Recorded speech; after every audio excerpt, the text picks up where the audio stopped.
ಯಥಾಶಕ್ತಿ ಯಥಾಮತಿ ಹೇಳುವ ಕೇಳುವ ಮೂಲಕ ಕೃಷ್ಣನ ಒಂದು ಚಿಂತನೆ. ಇದರ ಆರಂಭದಲ್ಲಿ ಅರ್ಜುನ ಕೃಷ್ಣನನ್ನು ಪ್ರಶ್ನೆ ಮಾಡ್ತಾ ಇದ್ದಾನೆ. ಯಾವ ಭಕ್ತ ಸತತವಾಗಿ ಧ್ಯಾನ ಮಾಡ್ತಾ ಕರ್ಮಯೋಗ ಉಳ್ಳವನಾಗಿ ಹಿಂದೆ ನೀನೇನು ಹೇಳಿದೆಯೋ ಅಂತಹ ಮಹಿಮೆಗಳಿಂದ ಯುಕ್ತನಾದ ನಿನ್ನನ್ನು ಉಪಾಸನೆ ಮಾಡ್ತಾರೋ ಅವರು ವೇಗವಾಗಿ ಭಗವಂತ ನಿನ್ನನ್ನು ಹೊಂತಾರೋ, ಅಥವಾ ಲಕ್ಷ್ಮೀದೇವಿಯ ಉಪಾಸನೆ ಮಾಡಿದವರು ಅವರು ನಿನ್ನನ್ನು ಹೊಂತಾರೋ. ಯಾಕಂದರೆ ಭಗವಂತ ಹಿಂದೆ ಹೇಳುವಾಗ ಯಾರ್ಯಾರು ಯಾವ ಯಾವ ದೇವತೆಗಳ ಆರಾಧನೆಯನ್ನು ಮಾಡ್ತಾರೆ ಅವರವರು ಆ ರೀತಿಯಾಗಿ ಆಯಾಯ ದೇವತೆಗಳನ್ನು ಹೊಂತಾರೆ. ನನ್ನನ್ನು ಆರಾಧನೆ ಮಾಡುವವರು ನನ್ನನ್ನೇ ಹೊಂತಾರೆ ಅಂತ ಅಲ್ಲಿ ಹೇಳುವಾಗ ಲಕ್ಷ್ಮೀ ಸಾಮಾನ್ಯಳಲ್ಲ. ವೇದಗಳಲ್ಲಿ ಅವಳನ್ನು ಉಪಾಸನೆ ಮಾಡಿದವರಿಗೂ ಕೂಡ ಮೋಕ್ಷ ಹೇಳ್ತಾ ಇದೆ. ಶ್ರಿಯಂ ವಸಾನ ಅಮೃತತ್ವಮಾಯನ್, ಇದು ಒಂದು ಮಾರ್ಗ ಇದೆ. ಒಂದು ಭಗವಂತ ಹೇಳಿದ ಮಾರ್ಗದಲ್ಲಿ ದೇವರನ್ನು ಹೊಂದೋದಾದರೆ ಲಕ್ಷ್ಮಿಯ ಉಪಾಸನೆ ಮಾಡಿಯೂ ಕೂಡ ಭಗವಂತನನ್ನು ಹೊಂದಲಿಕ್ಕೊಂದು ದಾರಿ. ಈ ಎರಡು ದಾರಿಗಳಲ್ಲಿ ಉತ್ತಮವಾದದ್ದು ಯಾವುದು? ಇದರ ಆರಂಭದಲ್ಲಿ ನಾವು ತಿಳಿದುಕೊಳ್ಳಬೇಕಾದಂತಹ ಅನೇಕ ಸಂಗತಿಗಳಿರ್ತಕ್ಕಂಥದ್ದು. ಇದಕ್ಕೆ ಭಕ್ತಿ ಯೋಗ ಅಂತ ಈ ಅಧ್ಯಾಯವನ್ನು ಕರೀತಾ ಇದ್ದಾರೆ. ಭಕ್ತಿ ಯೋಗ ಅಂದರೆ ಭಕ್ತಿಯಿಂದ ಪರಮಾತ್ಮನನ್ನು ಹೊಂದುವಂತಹ ಉಪಾಯ. ಯೋಗ ಅಂದರೆ ಇದು ಉಪಾಯ. ಹಾಗೆ ದೇವರನ್ನು ಹೊಂದಬೇಕು ಅಂತಾದರೆ ಮೊದಲು ಭಕ್ತಿ ಎಂದರೇನು ಅಂತ ತಿಳ್ಕೊಳ್ಬೇಕು. ನಮ್ಮೆಲ್ಲರಲ್ಲಿ ಸಾಮಾನ್ಯವಾಗಿ ಭಕ್ತಿ ಅಂದರೆ ಏನು ಪರಿಕಲ್ಪನೆ ಇದೆ? ಒಂದು ದೇವರ ಫೋಟೋ, ಅದನ್ನು ಮುಂದಿಟ್ಕೊಂಡು ಅದಕ್ಕೆ ಆಗಾಗ ಹೂ ಹಾಕಿ ಕೈ ಮುಗಿದು ಸ್ತೋತ್ರ ಮಾಡಿ ಒಂದು ಊದಿನ ಕಡ್ಡಿಯೋ ಮಂಗಳಾರತಿಯೋ ಮಾಡಿ ಅದರ ಪ್ರದಕ್ಷಿಣೆ ಮಾಡಿಬಿಟ್ರೆ ದೇವರಲ್ಲಿ ಭಕ್ತಿ ಮಾಡ್ತಾನೆ, ಇವನು ಭಾರೀ ಭಕ್ತ, ಹೀಗೆಲ್ಲ ನಾವು ಅಂದ್ಕೊಳ್ತೇವೆ. ಆದರೆ ದೇವರಲ್ಲಿ ಭಕ್ತಿ ಅಂದರೆ ಅಷ್ಟು ಸುಲಭದ್ದಲ್ಲ. ಅದು ಒಂದು ಯೋಗ. ಅದು ಯಾವುದೋ ಒಂದು 10 ನಿಮಿಷ 5 ನಿಮಿಷ ದೇವರ ಮುಂದೆ ನಿಂತು ಕೈ ಮುಗಿದು ಮಾಡುವಂತಹ ಯೋಗ ಅಲ್ಲ. ಇಡೀ ಜೀವನದ ಉದ್ದಕ್ಕೂ ನಡೆಯುವ ಎಲ್ಲ ಕರ್ಮಗಳು ಕೂಡ ಅದು ದೇವರ ಪೂಜೆಯಾಗಿ ಆಗಬೇಕಂತಾದರೆ ಆ ರೀತಿ ಪೂಜೆಯಾಗುವ ಉಪಾಯವನ್ನು ನಾವು ತಿಳ್ಕೊಳ್ಬೇಕು. ಯಾವ ಕರ್ಮವನ್ನು ಹೇಗೆ ಮಾಡಿದರೆ ಆ ಕರ್ಮದಿಂದ ಭಗವಂತ ಪ್ರೀತನಾಗ್ತಾನೆ ಅಂತ ತಿಳಿದು ಆ ಕರ್ಮವನ್ನು ಮಾಡಬೇಕು. ಎಲ್ಲ ಕರ್ಮಗಳು ಭಗವಂತನ ಆರಾಧನೆ ಆಗಬೇಕಾದ್ರೆ ಆ ಕರ್ಮವನ್ನು ಮಾಡಲಿಕ್ಕೆ ತನ್ನದೇ ಆಗಿರ್ತಕ್ಕಂಥ ಒಂದು ಕುಶಲತೆ, ಕೌಶಲ್ಯ, ಪರ್ಫೆಕ್ಷನ್ ಅಂತೇನು ಕರಿತೀರಿ ಅದು ಬೇಕು. ಏನಂದ್ರದು, ಹೇಗಂದ್ರದು, ಯಾವಾಗಂದ್ರೆ ಅವಾಗ, ಎಲ್ಲಂದ್ರಲ್ಲಿ ಏನಂದ್ರದೆ, ಹಾಗೆಲ್ಲ ಮಾಡೋದ್ರಿಂದ ಭಕ್ತಿ ಆಗೋಲ್ಲ. ಆ ಭಕ್ತಿ ಒಳಗೆ 2 ಬೇಕಿದೆಯಂತೆ. 2 ಬಹಳ ಮುಖ್ಯವಾದದ್ದು ಭಕ್ತಿ ಒಳಗೆ ಇರಬೇಕಾದ್ದು. ಒಂದು ಪ್ರೀತಿ, ಇನ್ನೊಂದು ಶ್ರದ್ಧೆ. ಪ್ರೀತಿ ಮತ್ತು ಶ್ರದ್ಧೆಗಳ ಸಮನ್ವಯ, ಅದು ಒಬ್ಬ ಉತ್ತಮನಾದ ವ್ಯಕ್ತಿ, ಅವನಲ್ಲಿ ಪ್ರೀತಿ, ಅವನಲ್ಲಿ ಶ್ರದ್ಧೆ. ಎಷ್ಟೋ ಬಾರಿ ನಮ್ಮ ಆಫೀಸ್ಗಳಲ್ಲಿ ನಮಗಿಂತ ಹೈಯರ್ ಬಾಸ್ಗಳಲ್ಲಿ ನಾವು ಶ್ರದ್ಧೆಯನ್ನು ತೋರಿಸ್ತೇವೆ. ಕಾರಣ ಅವ ದೊಡ್ಡವ ಅಂತಲ್ಲ, ಅನಿವಾರ್ಯತೆ ಅಲ್ಲಿ ನಮಗಡ್ಡ ಇದೆ. ಕಂಡಾಗೆಲ್ಲ ನಮಸ್ಕಾರ ಅಂತೀವಿ, ಬಗ್ತೀವಿ, ಬಾಗ್ತೀವಿ, ಹೇಳಿದ್ದೆಲ್ಲ ಮಾಡ್ತೇವೆ. ಆದರೆ ಹೊರಗೆ ಬಂದು ಬೈಕೊಳ್ತೇವೆ. ಗೋಳೈಕೊಳ್ತಾನ್ರಿ, ಪ್ರಾರಬ್ಧ ಯಾವ ಜನ್ಮದಲ್ಲಿ ಏನು ಮಾಡಿದನೋ ಏನು ಮಾಡೋಕ್ಕಾಗಲ್ಲ ಅಲ್ವಾ, ಇದನ್ನು ಭಕ್ತಿ ಅಂತ ಕರೀಲಿಕ್ಕಾಗಲ್ಲ. ಅವ್ನು ಕಂಡಾಗೆಲ್ಲ ಕೈ ಮುಗಿತೀರಿ, ನಮಸ್ಕಾರ ಸಾರ್, ನಮಸ್ಕಾರ ಸಾರ್ ಅಂದೇ ಅಂತೀರಿ. ಹೊರಗೆ ಬಂದ ತಕ್ಷಣ ಬಾಯಿಗೆ ಬಂದ ಹಾಗೆ ಬೈತೀರಿ. ಇದು ಭಕ್ತಿ ಆಗತ್ತಾ? ಆಗ ದೇವ್ರ ಫೋಟೋ ಮುಂದೆ ಕೈ ಮುಗಿದು ಕಷ್ಟ ಬಂದಾಗ ಬಾಯಿಗೆ ಬಂದಾಗ ದೇವರನ್ನು ಬೈದರೆ ಅದು ಭಕ್ತಿ ಆಗುತ್ತಾ? ಅಲ್ಲಿ ಶ್ರದ್ಧೆ ಇದೆಯಾ? ನಿಜವಾಗಿ ಭಕ್ತಿ ಶ್ರದ್ಧೆ, ಪ್ರೀತಿ ಶ್ರದ್ಧೆ ಸೇರಿ ಭಕ್ತಿ ಆದಾಗ ಅದು ಹೇಗಿರುತ್ತೆ? ವ್ಯಕ್ತಿ ಎದುರಿಗಿರ್ಬೇಕಾದ್ದಿಲ್ಲ, ಅವ ಹೆಸರು ಕಿವಿಗೆ ಬಿದ್ದರೆ ಸಾಕು, ನಿಮ್ಮ ಮೈ ಮಾತು ಬಗ್ಗಬೇಕು, ಬಾಗಬೇಕು, ವಿನಯ ತೋರಿಸ್ಬೇಕು. ಅದು ಭಕ್ತಿ.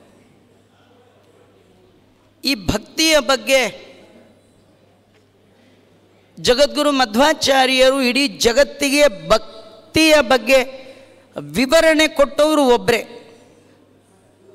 ನಿಜವಾಗಿ ಭಕ್ತಿ ಅಂದರೆ ಏನು? ಮಹಾತ್ಮ ಜ್ಞಾನ ಪೂರ್ವಸ್ತು ಸುದೃಢ ಸರ್ವತೋಧಿಕ ಸ್ನೇಹೋ ಭಕ್ತಿರಿತಿ ಪ್ರೋಕ್ತ ತಯಾ ಮುಕ್ತಿರ್ನ ಚಾನ್ಯಥ. ಈ ಹುಟ್ಟು ಸಾವಿನ ಸಂಸಾರದ ಬಿಡುಗಡೆಗೆ ಒಂದೇ ದಾರಿ, ಅದು ಭಕ್ತಿ. ತುಂಬ ಜನ ಈ 12ನೆಯ ಅಧ್ಯಾಯಕ್ಕೆ ಭಕ್ತಿ ಯೋಗ ಅಂತ ಇಟ್ಟಾಗ ಹಿಂದೆ ಕೃಷ್ಣ ಕರ್ಮಯೋಗ, ಸನ್ಯಾಸ ಯೋಗ, ಧ್ಯಾನ ಯೋಗ, ಜ್ಞಾನ ಯೋಗ, ಹಾಗೆ ಇದೊಂದು ಭಕ್ತಿ ಯೋಗ. ಈ ಯೋಗಗಳೆಲ್ಲ ದೇವರನ್ನು ಹೊಂದುವ ಉಪಾಯ. ದೇವರನ್ನ ಹೊಂದಲಿಕ್ಕೆ ಒಂದೇ ದಾರಿ ಇಲ್ಲ, ನಾನಾ ಮಾರ್ಗಗಳಿಂದಲೂ ಭಗವಂತನನ್ನು ಹೊಂದಬಹುದು ಅಂತ ಇದೆಲ್ಲ ಬೇರೆ ಬೇರೆ ಬೇರೆ ಬೇರೆ ಅಂತ ತಿಳ್ಕೊಂಡಿದ್ದಾರೆ. ಇಲ್ಲ, ಇದೆಲ್ಲ ಒಂದೊಂದು ಮೆಟ್ಟಿಲು ಅಷ್ಟೇ. ನೀವು 1 by 1 ಸ್ಟೆಪ್ ಏರಿಯೇ ದೇವರನ್ನು ನೋಡಬೇಕು. ದೇವರನ್ನು ನೋಡಬೇಕಂದ್ರೆ ಸಾಮಾನ್ಯವಾಗಿ ಯಾವುದೇ ದೇವಸ್ಥಾನಕ್ಕೆ ಹೋದರೂ ಮೆಟ್ಲು ಹತ್ಕೊಂಡು ಹೋಗೋದಿದ್ದೇ ಇರುತ್ತೆ ರೀ.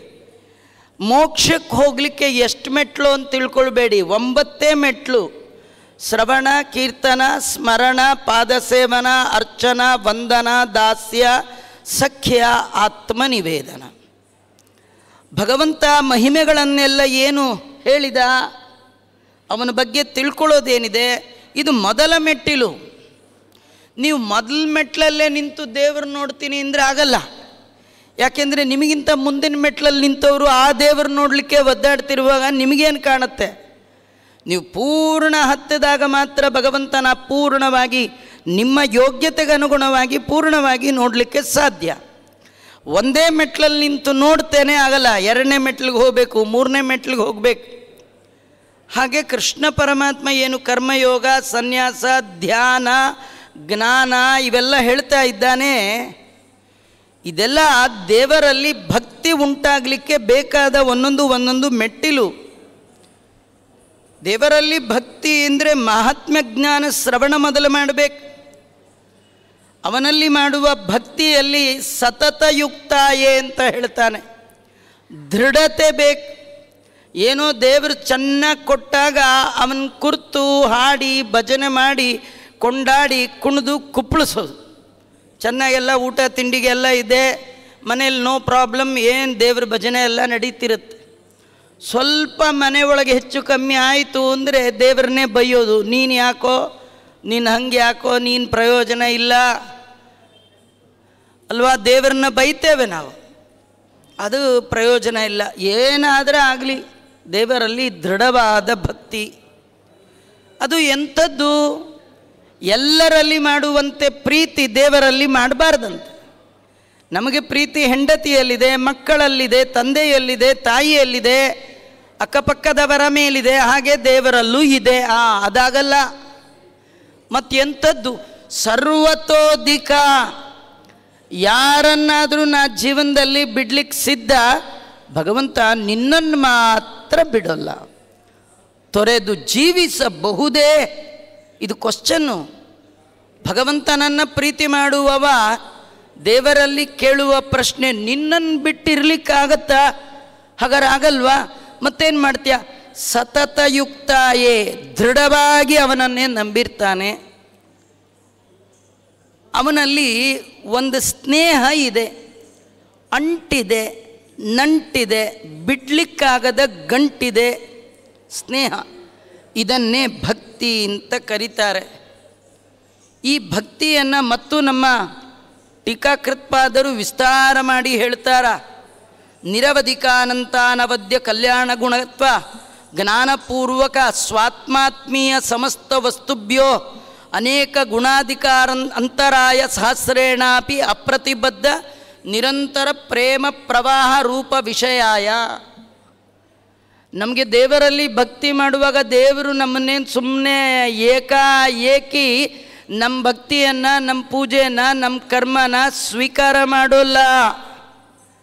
ಟೆಸ್ಟ್ ಮಾಡ್ತಾನೆ. ನೀನು ನಿಜವಾಗಿ ನನ್ನ ದಾರಿಲಿದೆಯಾ, ನಿಜವಾಗಿ ನೀನು ನನ್ನ ಪ್ರೀತಿ ಮಾಡ್ತಾ ಇದ್ದೀಯಾ ಅಂತ ಬಹುವಾಗಿ ಟೆಸ್ಟ್ ಮಾಡ್ತಾನೆ. ದೇವರ ಹತ್ತಿರ ಹತ್ತಿರ ಹತ್ತಿರ ಹೋದಾಗ ಆ ಟೆಸ್ಟ್ ಭಾರಿ ಆಗ್ತಾ ಹೋಗುತ್ತೆ. ಸಣ್ಣ ಪುಟ್ಟ ಕೆಲಸದವ್ರಿಗೆ ಅಷ್ಟು ಟೆಸ್ಟ್ ಇರಲ್ಲ. ಸ್ವೀಪರ್ ಆಗ್ತೀನಿ, ಗೇಟ್ ಕೀಪರ್ ಆಗ್ತೀನಿ, FDC ಆಗ್ತೀನಿ ಅಂದರೆ ಸಣ್ಣ ಪುಟ್ಟ ಟೆಸ್ಟು. ಸೂಪರಿಂಟೆಂಡೆಂಟ್ ಆಗ್ತೀನಿ ಅಂದರೆ ಭಾರಿ ಟೆಸ್ಟು. IAS ಅಂದರೆ ಇನ್ನೂ ಟೆಸ್ಟು. ಇದು ಎಲ್ಲದಕ್ಕಿಂತ ಮೇಲಿರುವ ಭಗವದ್ಭಕ್ತಿ, ಅದಕ್ಕೆ ಭಾರಿ ಟೆಸ್ಟು. ತುಂಬ ಕಷ್ಟ ಕೊಡ್ತಾನೆ, ಅಪಮಾನ ಮಾಡ್ತಾನೆ, 4 ಜನರ ಮಧ್ಯೆ ಮರ್ಯಾದೆ ಕಳೀತಾನೆ, ಊಟಕ್ಕಿಲ್ದಾಗ ಮಾಡ್ತಾನೆ. ಅಂತರಾಯ ಅಂದರೆ ವಿಘ್ನಗಳು. ಎಷ್ಟು ವಿಘ್ನ ಬಂದರೂ ಬಿಡದೆ ಏವಂ ಸತತಯುಕ್ತಾಯೇ, ಭಗವಂತನನ್ನು ಬಿಡೋಲ್ಲ. ನೋಡಿ, ಹೆಣ್ಣು ಮಕ್ಕಳಿಗೆ ಏನು ಹೋದರೂ ಪರವಾಗಿಲ್ಲ, ಮಾನ ಹೋದ್ಮೇಲೆ ಇದ್ರೇನು ಹೋದ್ರೇನ್ರಿ. ಕೃಷ್ಣನೇ ಹೇಳ್ತಾನೆ, ಸಂಭಾವಿತಸ್ಯ ಚಾಕೀರ್ತಿ ಮರಣಾದತಿರಿಚ್ಯತೆ. ಸಾವಿಗಿಂತಲೂ ದೊಡ್ಡದು ಅವಮಾನ. ಅಂಥದ್ರೊಳಗೆ ಕೃಷ್ಣ ಭಕ್ತಿ ಮಾಡುವ ಭಕ್ತರಾದ ಗೋಪಿಕಾ ಸ್ತ್ರೀಯರು ಸ್ನಾನ ಮಾಡುವಾಗ ಅವರು ಎಲ್ಲ ಉಡುವ ಬಟ್ಟೆಯನ್ನು ಎತ್ಕೊಂಡು ಹೋಗಿ ಸ್ನೇಹಿತರ ಜೊತೆ ಅವರ ಬಾಳನ್ನು ನಗೆಪಾಟ್ಲು ಮಾಡ್ದ. ಎಲ್ಲ ನೋಡಿ ನಗಬೇಕು ಹಾಗೆ ಮಾಡ್ದ. ಇಷ್ಟು ಮಾಡಿದ್ರು ಆ ಹೆಣ್ಣುಮಕ್ಕಳು ಬಿಡೇನೋ ನಿನ್ನಂಗ್ರಿ ಶ್ರೀನಿವಾಸ, ಮಾನಾಪಮಾನವು ನಿನ್ನದು ನನಗೇನು ಅಂದರು. ಸನ್ಮಾನ ಆದರೂ ನಿಂಗೆ, ಅವಮಾನ ಆದರೂ ನಿಂಗೆ, ಈ ದೇಹವೇ ನಿಂಗೆ ಅಂತ ನಾ ಕೊಟ್ಟ ಮೇಲೆ, ತನು ನಿನ್ನದು ಅಂತ ನನ್ನನ್ನು ನಾನು ನಿನಗೆ ಅರ್ಪಣೆ ಮಾಡಿಕೊಂಡ ಮೇಲೆ ಮಾನಾಪಮಾನಕ್ಕೆ ನಂಗೇನು ಸಂಬಂಧ ಅಂತಂದರು. ಭಗವಂತ ಅವರ ಕೈ ಹಿಡಿದು ಉದ್ಧಾರ ಮಾಡಿದ. ಇಷ್ಟು ವಿಘ್ನಗಳು ಬಂದರೂ ಕೂಡ ಯಾರು ಬಿಡದೆ ಭಗವಂತನನ್ನು ಹಿಡಿತಾರೆ. ಅದನ್ನು ಭಕ್ತರು ಆ ಯೋಗವನ್ನು, ಆ ಉಪಾಯವನ್ನು ಭಕ್ತಿ ಯೋಗ ಅಂತ ಕರೀತಾ ಇದ್ದಾರೆ. ಇಂತಹ ಭಕ್ತಿ ಯೋಗವನ್ನು ಮಾಡಿದಾಗ ಮಾತ್ರ ಭಗವಂತ ನಮಗೆ ಅನುಗ್ರಹ ಮಾಡ್ತಾನೆ. ಕೃಷ್ಣ ಪರಮಾತ್ಮ 7ನೇ ಅಧ್ಯಾಯದಲ್ಲಿ ಹೇಳುವಾಗಲೂ ಹೇಳಿದ್ದಾನೆ, ಮಯ್ಯ ಆಸಕ್ತ ಮನ ಪಾರ್ಥ ಯೋಗಂ ಯುಂಜನ್ಮದಾಶ್ರಯ ಅಸಂಶಯಂ ಸಮಗ್ರ ಮಾಂ ಯಥಾ ಜ್ಞಾಸ್ಯಸ್ಯ ತಶೃಣು. ಯೋಗ ಶಬ್ದಕ್ಕೆ ಭಗವಂತ ಅಲ್ಲಿ ತಿಳಿಸ್ಕೊಡ್ತಾ ಹೇಗೆ ನನ್ನನ್ನು ಹೊಂದಬೇಕು ಅದನ್ನು ಅಲ್ಲಿ ಉಪಾಯವಾಗಿ ಭಗವಂತ ತಿಳಿಸ್ಕೊಟ್ಟಿದ್ದಾನೆ. ಹೀಗಾಗಿ ಕಡೆಯಲ್ಲಿ ಭಗವಂತ ಹೇಳುವಾಗ ಮತ್ಕರ್ಮ ಕೃತ್ ಮತ್ಪರಮೋ ಮದ್ಭಕ್ತಃ ಸಂಗವರ್ಜಿತಃ ನಿರ್ವೈರಃ ಸರ್ವಭೂತೇಷು ಯಸ್ಸಮೇ ಮಾಮೇತಿ ಪಾಂಡವ. ಯಾರು ಈ ರೀತಿಯಾಗಿರ್ತಾನೆ ಅವನು ನನ್ನನ್ನು ಹೊಂದ್ತಾನೆ ಅಂತ ಇಷ್ಟೆಲ್ಲ ಹೇಳುವಾಗ, ಈ ರೀತಿ ಉಪಾಯ ಮಾಡಿ ನಿನ್ನನ್ನು ಹೊಂದುವವ ಅವನು ಹೆಚ್ಚು ಮೋಕ್ಷ ಉಪಾಯವನ್ನು ತಿಳಿದವನು, ಅಥವಾ ಅವ್ಯಾಕೃತ ಆಕಾಶಸ್ಥಳಾದ್ದರಿಂದ ಯಾವ ರಮಾದೇವಿಯನ್ನು ಕೂಟಸ್ಥಳು ಅಂತ ಕರೀತಾರೆ. ಕೂಟವತ್ ತಿಷ್ಠತಿ ಇತಿ ಕೂಟಸ್ಥಃ.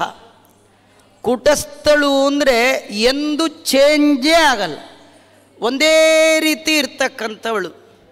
ದಾಸರಾಯರು ಹೇಳುವಾಗ ನಿರ್ವಿಕಾರಳೆ, ವಿಕಾರರಹಿತಳು ಅವಳು. ಜಡ ಪ್ರಕೃತಿ ನಿಯಮಗಳಾಗಿದ್ದಾಳೆ. ಅವಳಿಗೆ ಧ್ರುವಾದಿ ಶಬ್ದಗಳಿಂದ ಅವಳನ್ನು ವರ್ಣನೆ ಮಾಡ್ತಾ ಇದೆ. ಅವಳನ್ನು ಯಾರು ಸರಿಯಾಗಿ ತಿಳಿದು ಉಪಾಸನೆ ಮಾಡ್ತಾ ಇದ್ದಾರೆ ಅವರಿಗೆ ಮೋಕ್ಷವೇ ಸಿಗತ್ತೆ ಅಂತ ಋಗ್ವೇದ, ನಾರದ ಪುರಾಣ,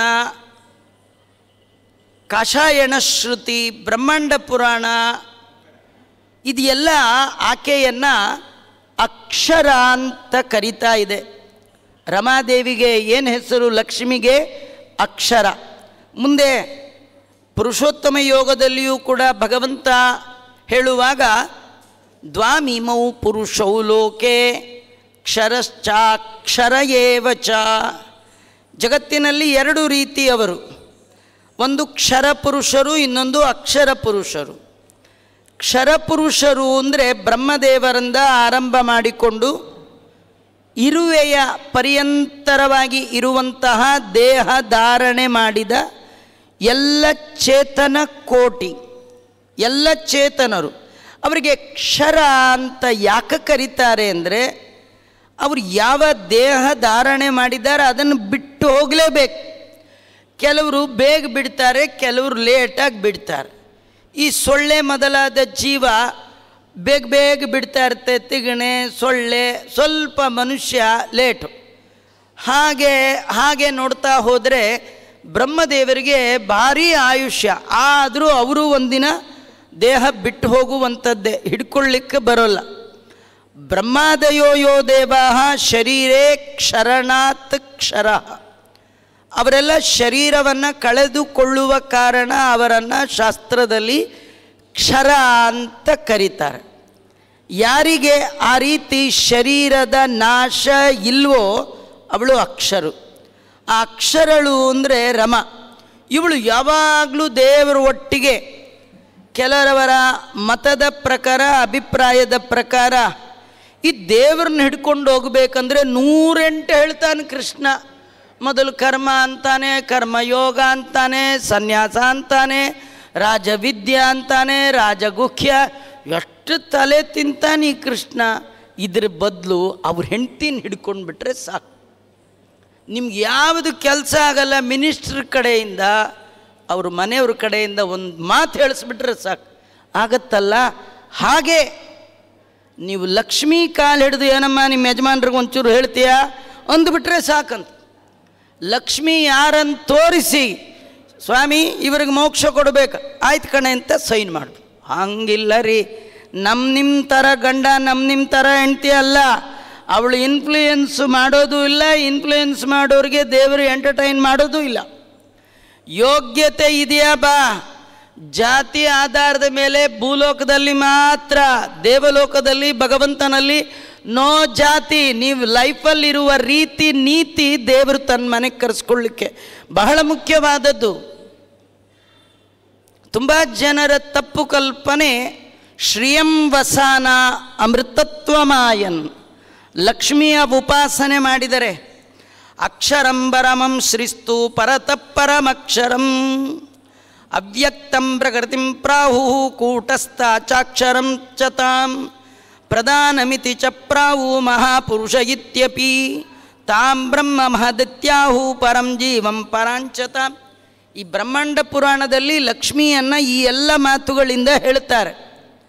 ಅಂದರೆ ಅಕ್ಷರ ಅಂತ ಕರೆಯೋದು ಲಕ್ಷ್ಮಿಯನ್ನು. ಇದನ್ನು ಮೊದಲು ಚೆನ್ನಾಗಿ ತಿಳ್ಕೊಳ್ಬೇಕು. ಇಲ್ಲಿ ಅರ್ಜುನ ಏನು ಕೇಳ್ತಾ ಇದ್ದಾನೆ, ನಿನ್ನಲ್ಲಿ ಮನಸ್ಸಿಟ್ಟು ಕರ್ಮಯೋಗ ಮಾಡಿ, ನಿನ್ನ ಆರಾಧನೆ ಮಾಡಿ, ನಿನ್ನನ್ನು ದೃಢವಾಗಿ ನಂಬಿದವ ನಿನ್ನನ್ನು ಹೊಂತಾನೆ.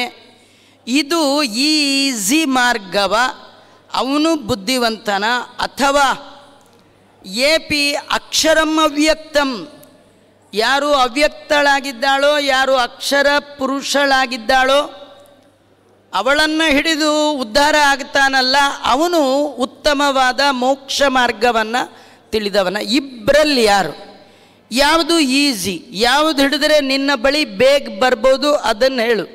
ತುಂಬ ಟಫಾಗಿರೋದು ಹೇಳಬೇಡ. ಇದುವರೆಗೂ ನೀ 12 ಅಧ್ಯಾಯಗಳಲ್ಲಿ ಹೇಳಿದ್ದೆಲ್ಲ ಮಾಡೋದು ಅಂದ್ರೆ ಅದೇನು 1 ಜನ್ಮ 2 ಜನ್ಮಕ್ಕಲ್ಲ. ಮನೆಗೆ ಯಾರು ಬಾಯಾರಿಕೆ ಅಂತ ಬಂದರೆ ಇರ್ರಿ 1 ನಿಮಿಷ, ಬೋರ್ವೆಲ್ನವ್ರಿಗೆ ಫೋನ್ ಮಾಡಿದ್ದೀನಿ, ಅವರು ಬಂದು ಬೋರ್ವೆಲ್ ತೆಗೆದು ಅದೆಲ್ಲ ಹಾಕಿ ನಿಮಗೆ ಪ್ಯೂರಿಟ್ ಫಿಕ್ಸ್ ಮಾಡಿ 1 ಲೋಟ ನೀರು, ಅದೆಲ್ಲ ಆಗಲ್ಲ, ಬಾಟ್ಲಲ್ಲಿದ್ದರೆ ಕೊಟ್ಟುಬಿಡಿ, ಕುಡಿದು ಬಿಡ್ತೀವಿ. ಈ ಅರ್ಜೆಂಟ್ ಮಾಡೋಕ್ಕೆ ಹೋದ್ರಿ ಎಲ್ಲ ಹಿಂಗೆ ಸಿಗೋದು. ಅದಕ್ಕೆ ಅರ್ಜುನ ಕೇಳ್ತಾನೆ, ಈ 2ರಲ್ಲಿ ಯಾವುದು ಉತ್ತಮವಾದದ್ದು, ಮೋಕ್ಷೋಪಾಯವನ್ನು ಬಲ್ಲವರು ಯಾರು ಅಂತ. ಅವ್ಯಕ್ತೋಪಾಸನಾತ್ ಈ ಅಧ್ಯಾಯದಲ್ಲಿ ಕೃಷ್ಣ ಪರಮಾತ್ಮ ನಿರೂಪಣೆ ಮಾಡಲಿಕ್ಕೆ ಹೊರಟ ವಿಷಯ ಏನು ಅಂತ ಜಗದ್ಗುರು ಮಧ್ವಾಚಾರ್ಯರು ಸಮಗ್ರ 20 ಶ್ಲೋಕಗಳ ಸಾರವನ್ನು ತಮ್ಮ ಮಾತಿನಲ್ಲಿ ವರ್ಣನೆ ಮಾಡ್ತಾ, ಅವ್ಯಕ್ತೋಪಾಸನಾತ್ ಭಗವದುಪಾಸನಸ್ಯ ಉತ್ತಮತ್ವಂ ಪ್ರದರ್ಶ್ಯ ತದುಪಾಯಂ ಪ್ರದರ್ಶಯತೆ ಅಸ್ಮಿನ್ ಅಧ್ಯಾಯೇ. ಜಗದ್ಗುರು ಮಧ್ವಾಚಾರ್ಯರು ಭಕ್ತಿಯೋಗದಲ್ಲಿ ಬರುವ 20 ಪದ್ಯಗಳ ಸಾರವನ್ನು ಹೇಳ್ತಾ, ಕೃಷ್ಣ ಈ ಭಕ್ತಿಯೋಗದಲ್ಲಿ ಏನು ಹೇಳ್ತಾ ಇದ್ದಾನೆ ಅಂದರೆ 2 ವಿಷಯ. ಒಂದು, ಅವ್ಯಕ್ತ ಶಬ್ದದಿಂದ ವಾಚ್ಯಳಾದ ಲಕ್ಷ್ಮಿಯ ಉಪಾಸನೆಗಿಂತಲೂ ದೇವರ ಆರಾಧನೆ ಉತ್ತಮ. ಅದು ಹೇಗೆ ಇಲ್ಲಿ ತೋರಿಸ್ತೇನೆ ಅಂತಾನೆ ಭಗವಂತ. ಇದು ಒಂದು ವಿಷಯ. ಇನ್ನು 2ನೇ ವಿಷಯ, ಆ ಉಪಾಯ. ಭಗವಂತನನ್ನು ಹೊಂದಬೇಕಾದರೆ ನೀವು ಹೇಗಿರಬೇಕು, ನನಗೆ ಬಹಳ ಪ್ರಿಯನಾದವ ಯಾರು, ಅವನು ನನಗೆ ಪ್ರಿಯ ಆಗಬೇಕಾದ್ರೆ ಅವನು ತನ್ನ ಜೀವನದಲ್ಲಿ ಅಳವಡಿಸಿಕೊಳ್ಳಬೇಕಾದ ಕ್ವಾಲಿಟಿಗಳು, ಗುಣಗಳು, ಧರ್ಮಗಳು ಏನು ಅಂತ ಈ ಅಧ್ಯಾಯದಲ್ಲಿ ಭಗವಂತ ನಿರೂಪಣೆ ಮಾಡ್ತಾ ಇದ್ದಾನೆ. ಹಾಗಾಗಿ ಇಲ್ಲಿ ಬಹಳ ಮುಖ್ಯವಾದದ್ದು ಲಕ್ಷ್ಮಿ. ಅವಳು ಹೇಳ್ತಾಳೆ, ಲಕ್ಷ್ಮೀ ಸಾಮಾನ್ಯ ಅಲ್ಲ. ವೇದಗಳಲ್ಲಿ ಅವಳ ಮಹಿಮೆಯನ್ನು ವರ್ಣನೆ ಮಾಡುತ್ತೆ. ಅವಳು ಕೂಟಸ್ಥಳು, ಒಂದೇ ರೀತಿ ಇರ್ತಾಳೆ ಅನ್ನೋದನ್ನು ವರ್ಣನೆ ಮಾಡ್ತಾ, ಚತುಷ್ಕಪರ್ಧ ಯುವತಿ ಸುಪೇಶ ಘೃತಪ್ರಾತೀಕ ವಯುನಾ ನಿವಸ್ತೆ ತಸ್ಯಾಂ ಸುಪರ್ಣಾಭೃಷಣ ನಿಷೇಧತುರ್ಯತ್ರ ದೇವ ದಾದಿರೇ ಭಾಗದೇಯಂ ಅಹಂ ರುದ್ರೇಭಿಧನುರಾತನೂಭಿ ಬ್ರಹ್ಮದ್ವಿಷೇಚರವೇ ಹಂತವಾವು ಅಹಂ ಜನಾಯ ಸಮದಂ ಕೃಣೋಮ್ಯಹಂ ದ್ಯಾವಾ ಪೃಥಿವೀ ಆವಿವೇಶ ಅಹಂ ಸುವೇ ಪಿತರಾಮಸ್ಯ ಮೂರ್ಧನ್ ಮಮ ಯೋನಿ ಅಪ್ಸು ಅಂತಃ ಸಮುದ್ರೇ. ಲಕ್ಷ್ಮಿ ಸಾಮಾನ್ಯ ಅಲ್ಲ. ಭಗವಂತ ಎಲ್ಲಿಂದ ಎಲ್ಲಿಯವರೆಗೂ ಅನಾದಿ ಕಾಲದಿಂದ ಅನಂತ ಕಾಲದವರೆಗೆ ಸರ್ವಸ್ಥಳದಲ್ಲಿ ಏನೆಲ್ಲ ವ್ಯಾಪ್ತನಾಗಿದ್ದಾನ, ಅವನ ಒಟ್ಟೊಟ್ಟಿಗೆ ವ್ಯಾಪ್ತಳಾಗಿ ಅವನ ಜೊತೆಗೆ ಸಕಲ ಕರ್ಮವನ್ನು ಮಾಡ್ತಾ ಜಗತ್ ಸೃಷ್ಟಿಯಾದಿಗಳನ್ನು ಸ್ವತಃ ತಾನೇ ನಿಭಾಯಿಸ್ತಾ ಇದ್ದಾಳ. 14 ಲೋಕದ ಸೃಷ್ಟಿ ಸ್ಥಿತಿ, ಇದರ ಉಳಿವು ಇದರ ಅಳಿವು ಎಲ್ಲವನ್ನೂ ಮಾಡುವ ತಾಕತ್ತು ತನ್ನ ಹೆಂಡತಿಗೆ ದೇವರು ಟ್ರಾನ್ಸ್ಫರ್ ಮಾಡಿಬಿಟ್ಟಿದ್ದ. ನೀನು ಮಾಡು. ಬ್ರಹ್ಮಾದಿ ಸಮಸ್ತ ದೇವತೆಗಳ ಅಳಿವು ಉಳಿವಿಗೆ ಅವಳು ಕಾರಣ ಅಂದಮೇಲೆ ಮೋಕ್ಷ ಕೊಡೋ ಯೋಗ್ಯತೆ ಇದೆಯಾ ಇಲ್ವಾ? ಇದೇ. ಕೃಷ್ಣ ಹೇಳ್ತಾನೆ, ನೀವು ಅವಳ ಕಾಲು ಹಿಡಿದ್ರು ಕಡೆಗೆ ಮೋಕ್ಷಕ್ಕೆ ನನ್ನ ಹತ್ರನೇ ಬರಬೇಕು. ಹಾಗೆ ಹೋಗಿ ಬರೋದು ಬದಲು ನೇರ ಬನ್ನಿ ಅಂತ. ನೀವೆಲ್ಲೋ ಹೋಗ್ತಿರ್ತೀರಿ, ನಿಮಗೆ ಊರಿಗೆ ಹೊಸಬ್ರು, ಆ ಊರಿನವರೇ ಯಾರೋ ಸಿಗ್ತಾರೆ, ನೀವು ಅವ್ರನ್ನ ಕೇಳ್ತೀರಿ ಇಂಥ ಕಡೆಗೆ ಹೋಗಬೇಕು, ಹೇಗೆ ಹೋಗಬೇಕು. ಆ ಊರಿನವ್ರು ಹೇಳ್ತಾರೆ, ಈ ಗಲ್ಲೀಲಿ ಹೋದರೂ ಸಿಗತ್ತೆ, ಸ್ವಲ್ಪ ಬಳಸು ದಾರಿ, ಇದ್ರ ಬದಲು ಸ್ಟ್ರೈಟ್ ಹೋಗಿ ಸಿಕ್ಕಿಬಿಡತ್ತೆ ಅಂತ. ಹಾಗಾದರೆ ರಂಗನ ರೂಟು ಸ್ಟ್ರೈಟ್ ರೂಟು, ಲಕ್ಷ್ಮಿ ಹಿಡ್ಕೊಂಡು ಹೋಗೋ ರೂಟು ರಾಂಗ್ ರೂಟು. ಯಾವತ್ತು ತಲುಪ್ತೀರಿ ಗೊತ್ತಿಲ್ಲ, ತುಂಬ ಡೇಂಜರ್ ರೂಟು. ರಾವಣಂಗೆ ರಾಮ ಬೇಡ, ಲಕ್ಷ್ಮೀನ ಹಿಡ್ಕೊಂಡು ಹೋಗ್ತೀನಿ ಅಂತ ಹೋದ, ಹಾಳಾಗಿ ಹೋದ. ನೀವು ಶ್ರಿಯಂಬಸಾನಾಮೃತತ್ವ ಮಾಯನ್ ಇದ್ದರೂ ಕೂಡ ಕೃಷ್ಣ ಪರಮಾತ್ಮ ಹೇಳ್ತಾನೆ, ಆಕೆಯ ಉಪಾಸನೆ, ಅವಳನ್ನು ಹಿಡಿದು ಆರಾಧನೆ ಮಾಡೋದು ಅಷ್ಟು ಸುಲಭದ್ದಲ್ಲ, ಬಹಳ ಕಷ್ಟ. ಅವಳಿಗೆ ಬಹಳ ದೊಡ್ಡ ಯೋಗ್ಯತೆ ಇದೆ, ಏನು ಬೇಕಾದರೂ ಮಾಡುವಂತಹ ತಾಕತ್ತು ಆ ತಾಯಿಗೆ ಇದೆ. ಆದರೂ ಕೂಡ ಯಾರು ಅವಳನ್ನು ಹಿಡಿದು ಹೊರಡ್ತಾ ಇದ್ದಾರೆ, ಕಡೆಯದಾಗಿ ಮೋಕ್ಷ ಬೇಕಂತಾದರೆ ಅವರು ನನ್ನಲ್ಲೇ ಬರಬೇಕು. ಮಯ್ಯಾವೇಶ್ಯ ಮನೋ ಯೇ ಮಾಂ ನಿತ್ಯಯುಕ್ತ ಉಪಾಸತೆ ಶ್ರದ್ಧೆಯ ಪರಯೋಪೇತಾಃ ತಾಸ್ತೆ ಮೇ ಯುಕ್ತ ತಮಾಮತ. ಕೃಷ್ಣ ಪರಮಾತ್ಮ ಮೊದಲಿಗೆ ಒಂದೇ ಮಾತಲ್ಲಿ ತಾನು ಹೇಳುವ ವಿಷಯವನ್ನು ನಿರೂಪಣೆ ಮಾಡ್ತಾನೆ. ಯಾರು ನನ್ನನ್ನು ಮನಸ್ಸಿನಲ್ಲಿ ನಿಲ್ಲಿಸಿಕೊಂಡು ನಿತ್ಯ ಧ್ಯಾನ ಕರ್ಮ, ಧ್ಯಾನಯೋಗ ಕರ್ಮಯೋಗ ಆ ಎರಡನ್ನೂ ಉಳ್ಳವರಾಗಿ ಅತ್ಯಂತ ಶ್ರದ್ಧೆಯಿಂದ ನನ್ನ ಆರಾಧನಾ ರೂಪವಾಗಿ ಎಲ್ಲ ಕರ್ಮಗಳನ್ನು ಮಾಡ್ತಾರೆ, ಅವರೇ ಮೋಕ್ಷೋಪಾಯವನ್ನು ತಿಳಿದವರಲ್ಲಿ ಅತ್ಯಂತ ಶ್ರೇಷ್ಠರಾಗಿರ್ತಕ್ಕಂಥವರು. ಅವಿಷ್ಣುರ್ಜ್ಞೇಯರತ್ಪತ್ಯೈ ತದುಪಾಸ ವಿವರ್ಜಿತೈ ತದ್ಭಕ್ತಃ ತಮುಪಾಸ್ಯೈವ ಶ್ರಿಯಂ ಧ್ಯಾಯೇತ ನಿತ್ಯದ.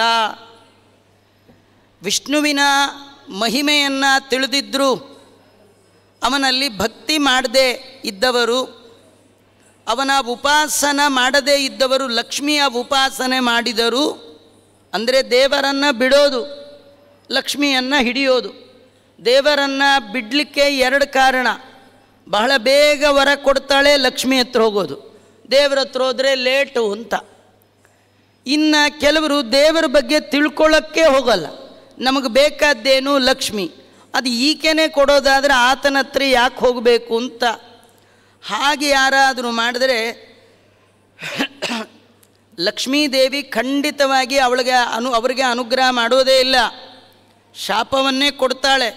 ಆದ್ದರಿಂದ ಭಗವಂತನ ಮಹಿಮೆಯನ್ನು ಯಾರು ಚೆನ್ನಾಗಿ ತಿಳಿದಿದ್ದಾನೆ ಅವನು ಭಕ್ತಿಯಿಂದ ಉಪಾಸನೆ ಮಾಡುವಾಗ ಲಕ್ಷ್ಮೀ ಸಹಿತವಾಗಿ ಭಗವಂತನ ಆರಾಧನೆ ಮಾಡಬೇಕು. ಲಕ್ಷ್ಮಿಯನ್ನು ನಾರಾಯಣನಿಗೆ ಬೇರೆಯಾಗಿ ಚಿಂತನೆ ಮಾಡಿದರೆ ಸಾಕು, ಅದರಿಂದ ಅಂಧಂತಮಸ್ಸು ಅಂತಾರೆ. ಲಕ್ಷ್ಮೀನಾರಾಯಣರಿಗೆ ಅವಿನಾಭಾವ ಚಿಂತನೆ ಮಾಡಬೇಕು, ನಿತ್ಯದಲ್ಲಿ ಒಟ್ಟಿಗೆ ಇರತಕ್ಕಂಥವರು ಅಂತ.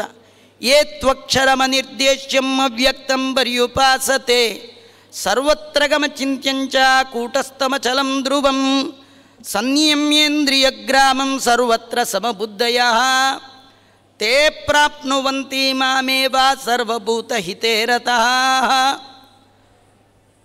ನಾಶವಿಲ್ಲದವಳಾದಂತಹ ಆ ರಮಾದೇವಿ, ಅವಳನ್ನು ತಿಳಿಯೋದು ಅಷ್ಟು ಸುಲಭ ಅಲ್ಲ.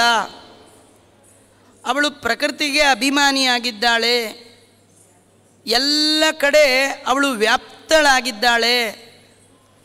ಅವಳ ಗುಣ ಕೂಡ ಬ್ರಹ್ಮಾದಿಗಳಿಂದಲೂ ಕೂಡ ಗಮ್ಯ ಅಲ್ಲ, ಬ್ರಹ್ಮಾದಿಗಳಿಗೂ ಕೂಡ ತಿಳ್ಕೊಳ್ಳಿಕ್ಕಾಗದೇ ಇರ್ತಕ್ಕಂಥವಳು, ಚ್ಯುತಳಾಗದೇ ಇರ್ತಕ್ಕಂಥವಳು.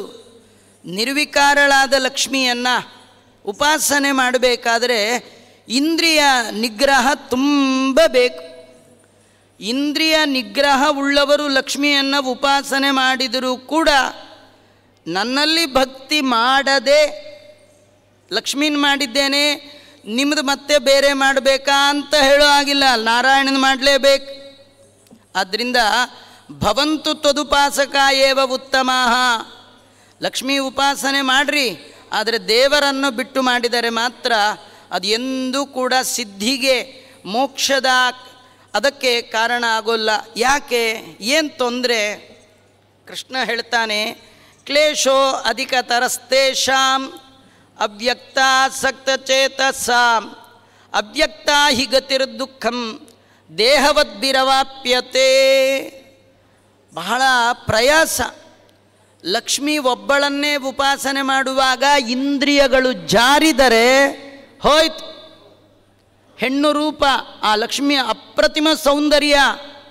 ನೀವು ಧ್ಯಾನ ಮಾಡುವಾಗ ಸ್ವಲ್ಪ ಮನಸ್ಸು ಚಂಚಲ ಆದರೂ ಹೋಯ್ತು. ಪ್ರತ್ಯೇಕವಾಗಿ ಶ್ರೀತತ್ವದ ಉಪಾಸನೆಯಲ್ಲಿ ಆಸಕ್ತರಾದವರಿಗೆ ಕ್ಲೇಶ ಬಹಳವಾಗಿರ್ತಕ್ಕಂಥದ್ದು, ಅಧಿಕವಾಗಿ ಬರ್ತಕ್ಕಂಥದ್ದು. ಯಾರು ಶ್ರೀಯನ್ನು ಹಿಡಿದು ಮಹಾಲಕ್ಷ್ಮಿಯನ್ನು ಹಿಡಿದು ನನ್ನನ್ನು ಹೊಂದಬೇಕು ಅಂತ ಬರ್ತಾರೆ, ಆ ಮಾರ್ಗದಲ್ಲಿ ಹೋಗುವವರಿಗೆ ಶ್ರಮ ಬಹಳ ಆಗ್ತಕ್ಕಂಥದ್ದು. ಆದ್ದರಿಂದ ಶ್ರಮ ಇಲ್ಲದೆ ನನ್ನನ್ನು ಹೊಂದಬೇಕು ಅಂತ ಆಸೆ ಪಟ್ಟವ ನನ್ನನ್ನು ಹಿಡಿಯೋದೇ ಒಳ್ಳೆಯದು. ಯಾಕಂದರೆ ನಾನು ಸುಲಭ, ಲಕ್ಷ್ಮಿ ಅಷ್ಟು ಸುಲಭಳಲ್ಲ, ಅವಳ ಉಪಾಸನೆ ಅಷ್ಟು ಸುಲಭ ಅಲ್ಲ. ನೀವು ನೋಡಿ, ಸಾಮಾನ್ಯವಾಗಿ ನೋಡಿ, ವರಮಹಾಲಕ್ಷ್ಮಿ ಹಬ್ಬ ಅಂತ ಬರುತ್ತೆ, ಎಷ್ಟು ವ್ಯವಸ್ಥೆ ಮಾಡ್ಕೊಳ್ಬೇಕ್ರಿ. ಅವಳು ಭಾರಿ ಪರ್ಟಿಕ್ಯುಲರ್. ಹೋಳಿಗೆ ಮಾಡಿದೆಯಾ ನೈವೇದ್ಯಕ್ಕೆ ಕೇಳ್ತಾಳೆ, ಆಮೇಲೆ ಕಮಲದ ಹೂವು ತಂದಿದೆಯಾ ಅಂತಾಳೆ. ಇವೆಲ್ಲ ಪರ್ಟಿಕ್ಯುಲರ್. ಒಂದೊಂದು ದೇವರ ಆರಾಧನೆ ಮಾಡಬೇಕಾದ್ರೆ ಅವರವ್ರಿಗೆ ಇಷ್ಟವಾದ ಖಾದ್ಯ ಪದಾರ್ಥಗಳು, ಅವರವ್ರಿಗೆ ಇಷ್ಟವಾದ ಹೂವು ಅದನ್ನೇ ತರಬೇಕು. ನಮ್ಮ ಕೃಷ್ಣ ಒಬ್ಬನೇ ರೀ, ಯಾವುದು ತರ್ತೀಯೋ ತೊಗೊಂಡು ಬಾ ಅಂತಾನೆ. ಪತ್ರಂ ಪುಷ್ಪಂ ಫಲಂ ತೋಯಂ. ಕೆಲವರು ಏನಿಲ್ಲ ಹಾಗೆ ಪೂಜೆ ಮಾಡಿಬಿಡ್ತಾರೆ. ಬರೀ ಒಂದು ತಮಗೆ ನೀರು ಇಟ್ಕೊಳ್ತಾರೆ, ಒಂದು ಸಾಲಿಗ್ರಾಮ, ಅದರೊಳಗೆ ಸ್ನಾನಂ ಸಮರ್ಪಯಾಮಿ, ವಸ್ತ್ರಂ ಸಮರ್ಪಯಾಮಿ, ಉಪವೀತಂ ಸಮರ್ಪಯಾಮಿ. ನೀವು ನೋಡಿ, ಈ ಥರ ತೊಗೊಳ್ಳೋರು ಯಾರಿದ್ದಾರೆ ನೋಡಿ. ನಿಮ್ಮನೆಗೆ ಯಾರನ್ನಾರ ಕರೆದು ಅವ್ರನ್ನ ಮುಂದೆ ಕೂಡಿಸಿ ಏನು ತೊಗೊಳ್ತೀರಿ ಅಂತ ಕೇಳಿಬಿಟ್ಟು ಒಂದು ತಮಗೆ ನೀರು ತಂದು ಅವ್ರ ಮುಂದೆ ಒಂದು ಉದ್ಧರಣೆ ಅವ್ರಿಗೆ ಕೊಡಬೇಡಿ, ಸುಮ್ಮನೆ ಉದ್ಧರಣೆ. ಸ್ನಾನಂ ಸಮರ್ಪಯಾಮಿ, ವಸ್ತ್ರಂ ಸಮರ್ಪಯಾಮಿ, ನಿಮ್ಗೆ ಕೊಡಬೇಕು ಅಂದ್ಕೊಂಡಿದ್ವಿ, ಕಾಫಿಂ ಸಮರ್ಪಯಾಮಿ, ತಿಂಡಿಂ ಸಮರ್ಪಯಾಮಿ, ಊಟಂ ಸಮರ್ಪಯಾಮಿ, ನಿಮ್ಗೆ ಹೋಗೋ ಚಾರ್ಜು ಸಮರ್ಪಯಾಮಿ ಅಂತ ಬರೀ ನೀರು ಬಿಟ್ಬಿಟ್ರೆ ಎಷ್ಟು ಸಿಟ್ಟು ಬರುತ್ತೆ ರೀ ಅವನಿಗೆ. ಹಾಗೆ ಸಿಟ್ಟು ಮಾಡ್ಕೊಳ್ಳದೆ ಕೊಟ್ಟದ್ದೇ ತಗೊಂಡು ತುಂಬ ಸಂತೋಷ ಪಡೋ ಈಸಿಯೆಸ್ಟ್ ಗಾಡ್ ಅಂತ ಒಬ್ಬರಿದ್ದರೆ ಅವನು ಯಾರವನು? ನಾನು ಮಾತ್ರ. ನನ್ನ ಬಿಟ್ಟರೆ ಇನ್ಯಾರ ಅಂಥವ್ರಿಲ್ಲ. ಗಣಪತಿ ಹತ್ರ ಬಂದರೆ ಅವನು ತೆಂಗಿನಕಾಯಿ ತೊಗೊಂಬ ಅಂತಾನೆ, ಕಡುಬು ಮಾಡು ಅಂತಾನೆ, ಕಬ್ಬು ಹಾಕು ಅಂತಾನೆ. ಎಷ್ಟು ಕೇಳ್ತಾನ್ರಿ ಗಣಪತಿ. ಅವ್ನು ಸಾಮಾನ್ಯ. ಅವ್ನಿಗೆ ಯಾಕೆ ಅವರೆಲ್ಲ ಕೇಳ್ತಾರೆ? ನನ್ನ ಹತ್ರ ಯಾಕೆ ಬಂದ್ರಿ ನೀವು? ಹೋಗಿ ನಮ್ಮಪ್ಪ ಇದ್ದ, ನಮ್ಮ ತಾತ ಇದ್ದ, ನಾರಾಯಣ್, ಅವನೊಬ್ಬನೇ ಏನೂ ತೊಗೊಳ್ಳದೆ ಅನಿಮಿತ್ತ ಉಪಕಾರಿ, ನಿಮ್ಮ ಕಡೆಯಿಂದ ಏನೂ ಎಕ್ಸ್ಪೆಕ್ಟ್ ಮಾಡದೆ ನಿಮ್ಗೆ ಅನುಗ್ರಹ ಮಾಡಲಿಕ್ಕೆ ಅಂತ ಕೂತ ಮಹಾನುಭಾವ ಒಬ್ಬನೇ. ಅವನ ಹತ್ರ ಹೋಗೋದು ಬಿಟ್ಟು ನಮ್ಮ ಹತ್ರ ನೀವು ನಮ್ಮ ಹತ್ರ ಬರಬಾರ್ದು ಅಂದ್ಬಿಟ್ಟೆ ಇಷ್ಟು ಪರ್ಟಿಕ್ಯುಲರ್ ಅಂತಾರೆ. ಆದ್ದರಿಂದ ಏತು ಸರ್ವಾಣಿ ಕರ್ಮಾಣಿ ಮಯಿ ಸನ್ಯಸ್ಯ ಮತ್ಪರಾಃ ಅನನ್ಯೇನೈವ ಯೋಗೇನ ಮಾಂ ಧ್ಯಾಯಂತ ಉಪಾಸತೆ ತೇಷಾಂ ಅಹಂ ಸಮುದ್ಧರ್ತ ಮೃತ್ಯು ಸಂಸಾರ ಸಾಗರಾತ್ ಭವಾಮಿ ನಚಿರಾತ್ ಪಾತ ಮಯ್ಯಾವೇಶಿತ ಚೇತಸಾಂ. ಏತು ಸರ್ವಾಣಿ ಕರ್ಮಾಣಿ, ಯಾರು ತಾನು ಮಾಡುವ ಎಲ್ಲ ಕರ್ಮಗಳನ್ನು ಮಯಿ ಸನ್ಯಸ್ಯ ಮತ್ಪರಾಹ, ನನ್ನಲ್ಲೇ ಮನಸ್ಸುಳ್ಳವನಾಗಿ ನನ್ನಲ್ಲೇ ಇಡ್ತಾನೆ. ಜಗನ್ನಾಥದಾಸರು ಈ ಕ್ಲಿಷ್ಟವಾದ ಈ ಶಬ್ದಗಳನ್ನು ಒಂದೇ ಶಬ್ದಗಳಲ್ಲಿ ಹೇಳ್ತಾರ್ರಿ. ಅದು ಪೋಪು ದಿಪ್ಪುದು ಬಪ್ಪುದೆಲ್ಲವ ರಮಾಪತಿಗೆ ಅಧಿಷ್ಠಾನವೆನ್ನೋ.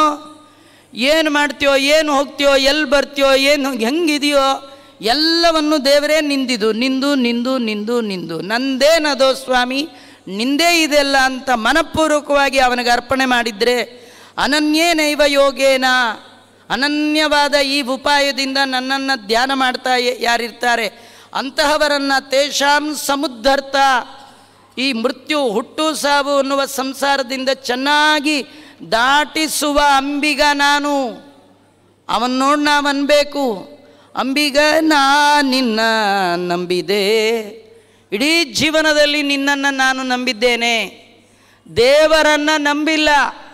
ನೀವೇನು ಮಾಡಿ ಏನು ಪ್ರಯೋಜನ? ಒಬ್ಬ ಯಾರೋ ದೊಡ್ಡ ಆಚಾರ್ರಿ, ಅವನು ದೋಣಿಲೂ ಹೋಗ್ತಾ ಇದ್ದಾರೆ. ಆ ಬೆಸ್ತರವನು ದೋಣಿ ನಡೆಸ್ತಾ ಇದ್ದ. ಆ ಬೆಸ್ತರವನ್ನ ಈ ಆಚಾರ ಸುಮ್ಮನೆ ಇರಬಾರ್ದೆ, ಮಾತಾಡ್ತಾ ಮಾತಾಡ್ತಾ ಕೇಳಿದ್ರು, ಏನಪ್ಪ ಎಷ್ಟು ವರ್ಷದಿಂದ ಕೆಲಸ ಸುಮ್ಮನಿರಲ್ಲ, ಮಾತಾಡ್ತಿರ್ತಾರೆ. ಎಷ್ಟು ವರ್ಷದಿಂದ ಕೆಲಸ ಮಾಡ್ತಾ ಇದೆಯಾ ಈ ಕೆಲಸ ಅಂದರು. ಸ್ವಾಮಿ ನಾವು ಹುಟ್ಟಿದಾಗಿಂದು ಇದೇ ಕೆಲಸ, ದೋಣಿ ದಾಟಿಸೋದೇ ಕೆಲಸ, ಇದು ಬಿಟ್ಟು ಇನ್ನೇನಿಲ್ವಾ? ಏನಿಲ್ಲ ಸ್ವಾಮಿ, ಇನ್ನೇನಿಲ್ಲ. ಏನೇ ಒಂದು ಮಂತ್ರ ಸ್ತೋತ್ರ ಏನೂ ಬರಲ್ವಾ? ಇಲ್ಲ ಸ್ವಾಮಿ, ನಿನ್ನ ಜೀವನನೇ ಹಾಳಾಗೋಯ್ತಲ್ಲ ಅಂದರು. ಕಡೆಗೆ ಇನ್ನು ಸ್ವಲ್ಪ ಮುಂದೆ ಹೋಗೋ ಸ್ವಲ್ಪ ವ್ಯಾಕರಣ ಏನಾದ್ರು ಕಲ್ತಿದೆಯಾ? ಇಲ್ಲ ಸ್ವಾಮಿ, ಅರ್ಧ ಜೀವನ ಕಳ್ಕೊಂಡು ಬಿಟ್ಟೆ ಬಿಡು. ಹೋಗಲಿ ವೇದಾಂತ ಓದಿದೆಯಾ? ಇಲ್ಲ, ಮುಕ್ಕಾಲು ಜೀವನ ಹಾಳಾಗೋಯ್ತು ಅಂತಂದರು. ದೇವ್ರ ಬಗ್ಗೆ ಗೊತ್ತಿದೆಯಾ? ಏನೂ ಗೊತ್ತಿಲ್ಲ, ಮತ್ತು ಪೂರ ಹಾಳಾಗೋದಿಯಲ್ಲ. ಅಷ್ಟರೊಳಗೊಂದು ಸುಳಿ ಸಿಕ್ತು, ನೀರೊಳಗಿರುತ್ತಲ್ಲ. ಕಡೆಗೆ ಅವನು ಕೇಳ್ದ, ಸ್ವಾಮಿ ಈ ಜೋಡಿಯಕ್ಕೆ ಬರುತ್ತಾ ಅಂದ. ಬರಲ್ಲ ಅಂದ. ನೀವು ಪೂರ ಹೋಗ್ಬಿಟ್ರಿ ಬಿಡಿ ಅಂತ ಅವ್ನು ಜಂಪ್ ಹೊಡೆದ, ಅವನು ಹೋಗೇ ಬಿಟ್ಟ. ಇಂದಿರಾರಮಣ ಗೋವಿಂದ ಅಂಬಿಗ ನಂಬಬೇಕು. ಅವನು ನಂಬಲಿಲ್ಲ ಅಂದರೆ ನಂಗೆ ಅದು ಬರುತ್ತೆ, ನಂಗೆ ಇದು ಬರುತ್ತೆ. ಯೇಷಾಂ ನ ವಿದ್ಯಾ ನ ತಪೋ ನ ದಾನಂತೆ ಮರ್ತ್ಯಲೋಕೆ ಭುವಿ ಭಾರಭೂತ ಮನುಷ್ಯ ರೂಪೇಣ ಮೃಗಾಃ ಚರಂತಿ. ನಾನು ಅಷ್ಟು ದಾನ ಮಾಡಿದ್ದೇನೆ, ಇಷ್ಟು ಮಾಡಿದ್ದೇನೆ, ನಂಗೆ ಸಮ ಯಾರು? ಮೋಕ್ಷದಲ್ಲಿ ನಮಗೆ ಸೀಟ್ ರಿಸರ್ವ್ ಆಗಿಬಿಟ್ಟಿದೆ ಅಂತ ಯಾರು ದುರಹಂಕಾರ ಪಟ್ಟಿದ್ರೆ, ಜಾತಿಯಿಂದಲೋ ದಾನದಿಂದಲೋ ವಿದ್ಯೆದಿಂದಲೋ ಸೇವಾದಿಂದಲೋ ನನ್ನಾಗಿ ಮಾಡಿದವ್ರೆ, ಈ ಅಹಂಕಾರ ಇತ್ತು ನೀವೊಂದು ಮೃಗಕ್ಕೆ ಸಮಾನ.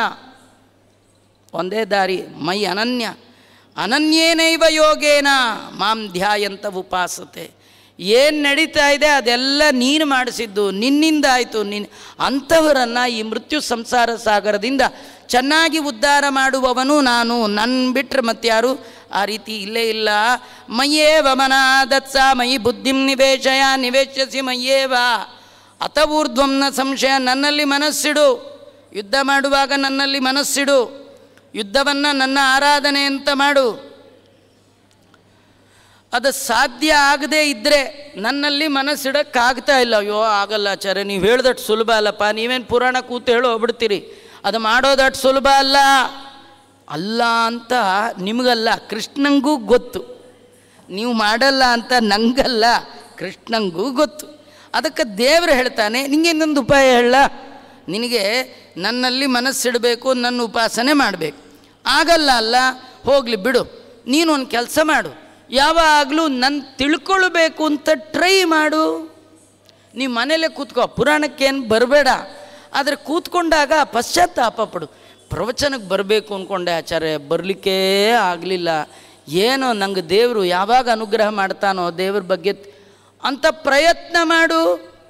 ಪ್ರಯತ್ನವೂ ಇಲ್ಲ ರೀ, ನಾವು ಅದಕ್ಕೆಲ್ಲ ಬರಲ್ಲ ಆಚಾರ್ಯ, ಎಲ್ಲಿ ಪ್ರವಚನಕ್ಕೆ ಏನು ಹೋಗಲ್ಲ ಅಂದರೆ ತಾನು ಹೋಗದೇ ಇರೋದೇ ದೊಡ್ಡದು ಅಂದ್ಕೊಂಡ್ಬಿಟ್ಟಿರ್ತಾನೆ. ಹಾಗೆಲ್ಲ ಮಾಡು, ನಾನು ತಿಳ್ಕೊಳ್ಳೋ ಪ್ರಯತ್ನ ಮಾಡು. ನನ್ನನ್ನು ಹೊಂದಿದ ಮೇಲೆ ನಿರ್ದುಃಖವಾದ ಆನಂದದ ಸ್ಥಿತಿ ನಿನಗೆ ಸಿಕ್ಕೇ ಸಿಗುತ್ತೆ, ಇದರಲ್ಲಿ ಸಂಶಯ ಇಲ್ಲ. ಅತ ಚಿತ್ತಂ ಸಮಾಧಾತು ನ ಶಕ್ನೋಸಿ ಮಯಿ ಸ್ಥಿರಂ. ನಿನ್ನ ಮನಸ್ಸನ್ನು ನನ್ನಲ್ಲಿ ಸ್ಥಿರವಾಗಿ ಇಡಲಿಕ್ಕೆ ನಿನಗೆ ಆಗಲಿಲ್ಲ ಅಂತಾದರೆ ಅಭ್ಯಾಸ ಯೋಗೇನ ತಥೋ ಮಾಮಿಚ್ಛಪ್ತಂ ಧನಂಜಯ. ಪ್ರಯತ್ನ ಮಾಡಪ್ಪ, ಪ್ರಯತ್ನ ಮಾಡು. ಅಭ್ಯಾಸೇಪಿ ಅಸಮರ್ಥೋಪಿ. ಅಲ್ಲ, ಅಭ್ಯಾಸ ಮಾಡೋಕ್ಕೂ ನಂಗೆ ಆಗ್ತಾ ಇಲ್ಲ ಆಚಾರ್ಯ, ಏನು ಮಾಡಲಿ? ಹಾಗಾದ್ರೆ ಒಂದು ಕೆಲಸ ಮಾಡು, ನೀನು ಏನು ಕೆಲಸ ಮಾಡ್ತೀಯ ನನ್ನ ಸಲುವಾಗಿ ಅಂತ ಮಾಡು. ಸ್ನಾನ ಮಾಡುವಾಗ ಅನ್ಕೋ, ಸ್ವಾಮಿ ಇದು ನಾನು ಮೈ ತೊಳ್ಕೊಳ್ಳಿಕ್ಕೆ ಮಾಡ್ತಾ ಇಲ್ಲ, ಒಳಗಿರುವ ನಿನಗಿದು ಅಭಿಷೇಕ ಅಂತ, ಅಂತರ್ಯಾಮಿಯಾದ ಭಗವಂತ ಇದು ನಿನಗೆ ಅಭಿಷೇಕ ಅಂತ ಅಂದ್ಬಿಡು ಸಾಕು. ನೀನು ಹೊಸ ಸಾಲಿಗ್ರಾಮ ಪೂಜೆ ಮಾಡೋಕ್ಕಾಗಲ್ಲ, ನಿನಗೆ ಬರ್ತಾ ಇಲ್ಲ, ಏನೂ ಗೊತ್ತಿಲ್ಲ, ಮನೇಲಿ ಸಾಲಿಗ್ರಾಮವೂ ಇಲ್ಲ. ಹಾಗಾದರೆ ಮಾಡುವ ಕರ್ಮವನ್ನೇ ನನ್ನ ಪೂಜಾ ಅಂತ ಮಾಡು, ಉದ್ದೇಶ ಇಟ್ಕೋ. ನೀನು ಅದರಿಂದ ತತ್ವಜ್ಞಾನದ ಸಿದ್ಧಿಯನ್ನು ಪಡಿಬೋದು. ಆ ಕರ್ಮಗಳು ನನಗೆ ಸ್ನಾನನೂ ಮಾಡೋಕ್ಕಾಗ್ತಾ ಇಲ್ಲ, ಏನು ಮಾಡಲಿ? ಹಾಗಾದ್ರೆ ನೀನು ಏನು ಮಾಡ್ತಿದೆಯೋ ಅದನ್ನೇ ನನಗೆ ಕೊಡು ಅಂತಾನೆ. ಇದಕ್ಕಿಂತ ಇನ್ನೇನು ಮಾಡೋಕ್ಕಾಗತ್ತೆ ರೀ? ಇದಕ್ಕಿಂತ ಇನ್ನೇನಾದ್ರು ನೀವು ಸ್ನಾನ ಮಾಡಿಲ್ವಾ? ಒಂದು ಕೆಲಸ ಮಾಡು, ಮಲಗಿದ ಕಡೆ ರಾಮಕೃಷ್ಣ ಅನ್ನೋ, ಅದು ಅನ್ನಲ್ಲ ರೀ. ಮಲಗಿದ ಕಡೆನೇ ಇನ್ನೊಬ್ಬರ ಕೆಟ್ಟದ್ದನ್ನೇ ವಿಚಾರ ಮಾಡ್ತಿರ್ತಾರೆ. ತಮ್ಮ ಕೈಲಿ ಏನಾಗಲ್ಲ, ಹಿಂದಿನ ಮನೆ ಪಕ್ಕದ ಮನೆ ಸುದ್ದಿ ಮಾತ್ರ ಮಾತಾಡಿ ಆಡ್ತಾ ಇರ್ತೀವಿ. ಅದನ್ನು ಮಾಡಬೇಡ ಅಂತಾನೆ ಭಗವಂತ. ಅದರಿಂದ ನನ್ನ ಉಪಾಸನೆ ಮಾಡಿ ಇಷ್ಟು ಸುಲಭವಾಗಿ ನನ್ನನ್ನು ಹೊಂದೋದಿರುವಾಗ ಶ್ರೇಯೋ ಹಿ ಜ್ಞಾನಮಭ್ಯಾಸ ಜ್ಞಾನ ವಿಶಿಷ್ಯತೆ ಧ್ಯಾನಾತ್ ಕರ್ಮ ಫಲತ್ಯಾಗಸ್ತು ತ್ಯಾಗಾತ್ ಶಾಂತಿರನಂತರಂ. ಅಭ್ಯಾಸಕ್ಕಿಂತ ಜ್ಞಾನ ಉತ್ತಮ. ಆ ಜ್ಞಾನಕ್ಕಿಂತೂ ಫಲದ ಕಾಮನೆ ಇಲ್ಲದೆ ಕರ್ಮವನ್ನು ಮಾಡ್ತಕ್ಕಂಥದ್ದೇನಿದೆ ಅದಿನ್ನೂ ಉತ್ತಮ. ಫಲದ ಕಾಮನೆಯನ್ನು ಬಿಟ್ಟು ಭಗವಂತನ ಧ್ಯಾನ ಮಾಡೋದು ಅದಿನ್ನೂ ಉತ್ತಮ. ಅದರಿಂದ ಸಿಗುವ ಅಂತರ್ಯಾಮಿಯ ದರ್ಶನ ಅದಿನ್ನೂ ಉತ್ತಮ. ಅದಕ್ಕಿಂತಲೂ ಮೋಕ್ಷ ಇನ್ನೂ ಉತ್ತಮವಾದದ್ದು.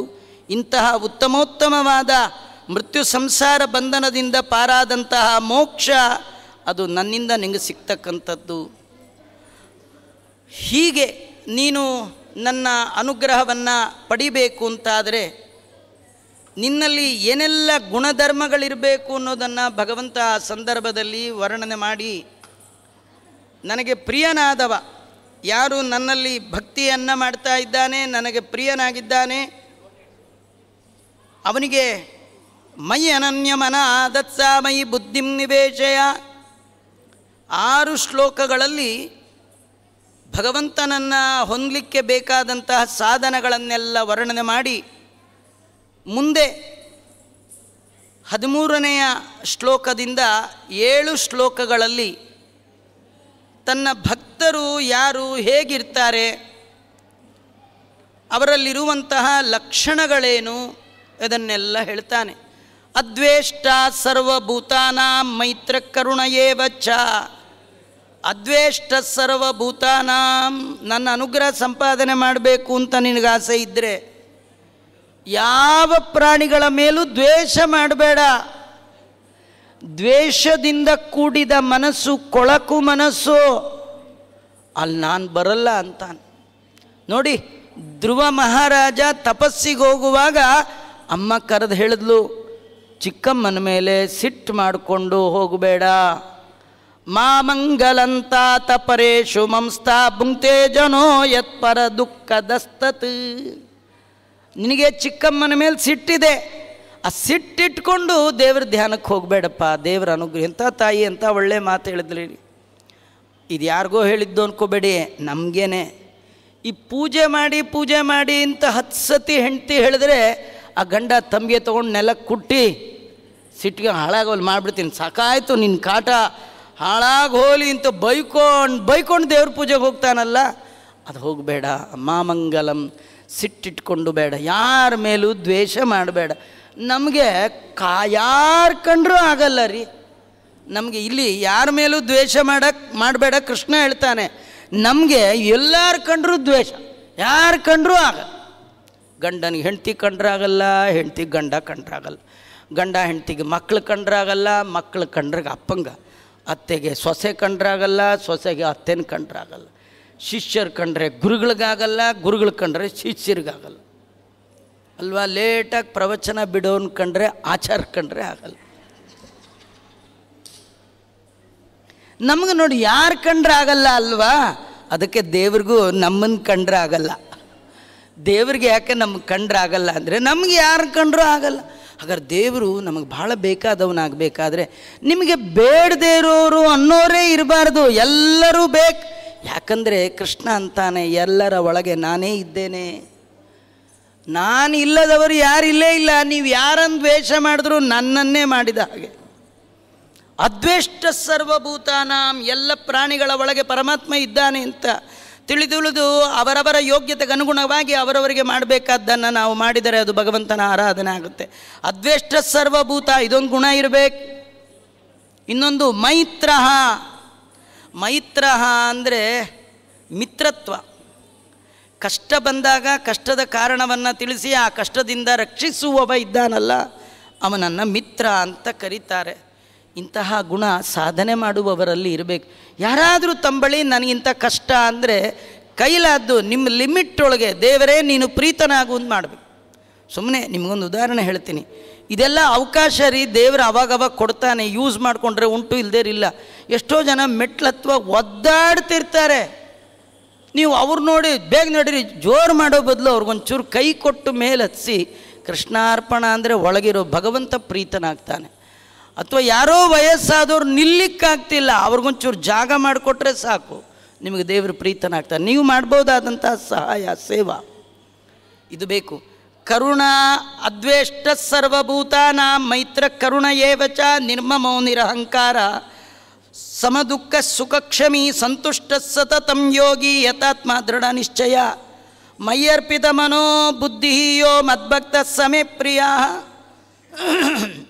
ಕಾರುಣ್ಯ ಇರಬೇಕು. ನಿಷ್ಕರುಣೆಯಿಂದ ಯಾರಲ್ಲಿಯೂ ನಾವು ವರ್ತಿಸಬಾರ್ದು. ಎಷ್ಟೋ ಬಾರಿ ಮಕ್ಕಳ ಮೇಲೆ ಕರುಣೆ ಇಲ್ದಂಗೆ ಆಗಿಬಿಟ್ಟಿದ್ದೀರಿ. ಪುಟ್ಟ ಪುಟ್ಟ ಮಕ್ಕಳಿರುತ್ತೀರಿ, ಅವ್ರನ್ನ ಬೇಡ ಅಂದರೂ ನೀವು LKG ಸೇರಿಸ್ಬಿಟ್ಟಿರ್ತೀರಿ. ನಿಮ್ಗೆ ಇಲ್ಲಿ ಯಾರು 50 ವರ್ಷದವ್ರು ಕೂತಿದ್ದೀರಿ, 5 ವರ್ಷದ ತನಕ ಮನೇಲೇ ಇದ್ದವರು ನೀವೆಲ್ಲ. ನಮಗೆಲ್ಲ ಸ್ಕೂಲಿಗೆ ಸೇರಿಸಿದ LKG UKG, ಈ 1/4 kg ಅರ್ಧ kg ಮಾಂಟೆಸರಿ ಇವೆಲ್ಲ ನಮಗೆ ನಾವು ಓದಲೇ ಇಲ್ಲಪ್ಪ. ಈಗೇನೆಂದರೆ ಮನೇಲಿ ಮಕ್ಕಳನ್ನ ಇಟ್ಕೊಳ್ಬಾರ್ದು. ಇವರು ಫ್ರೀಗೆ ಪ್ರಾಬ್ಲಮ್. ಎರಡನೇದು ಇವರು ಸಾಫ್ಟ್ವೇರ್ ಅವಳು ಸಾಫ್ಟ್ವೇರ್. ಮನೇಲಿ ನೋಡ್ಕೊಳ್ಳೋರು ಯಾರು? 2 ವರ್ಷ ಆಗೋದನ್ನೇ ಕಾಯ್ತಿರ್ತಾರೆ. ಆಮೇಲೆ ಬೇಬಿ ಕೇರ್ ಅಂತೆ, ಆಮೇಲೆ ಇನ್ನೇನು 100 ಹೊಸ ಹೆಸರುಗಳು ಸೇರಿಸ್ತೀರಿ. ಆಗಿಂದಲೇ ಗೋಳು. ಆ ಮಗು 3 ವರ್ಷಕ್ಕೆ ಕ್ಯಾಪ್ ಬಂದುಬಿಡುತ್ತೆ, ಅದು ಹೋಗಬೇಕು. 7 ಅಂದ ತಕ್ಷಣ ಎದ್ದು ಬಿಡುತ್ತಾ? ಹೇಳಲ್ಲ.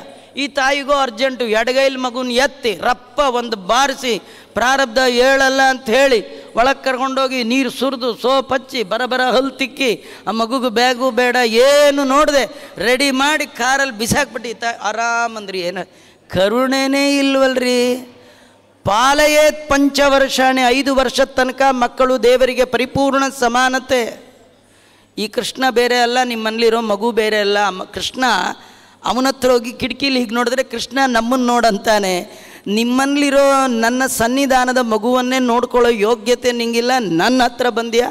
ಅದನ್ನೇ ನೋಡ್ಕೊಳ್ಳಿಕ್ಕಾಗದೆ ಬೇಬಿ ಸಿಟ್ಟಿಂಗ್ ಸೆಂಟ್ರಲ್ಲಿ ಬಿಟ್ಟು ಬಂದು ನನ್ನ ನೋಡೋಕ್ಕೆ ಬಂದ್ಯಾ ಅಂತ.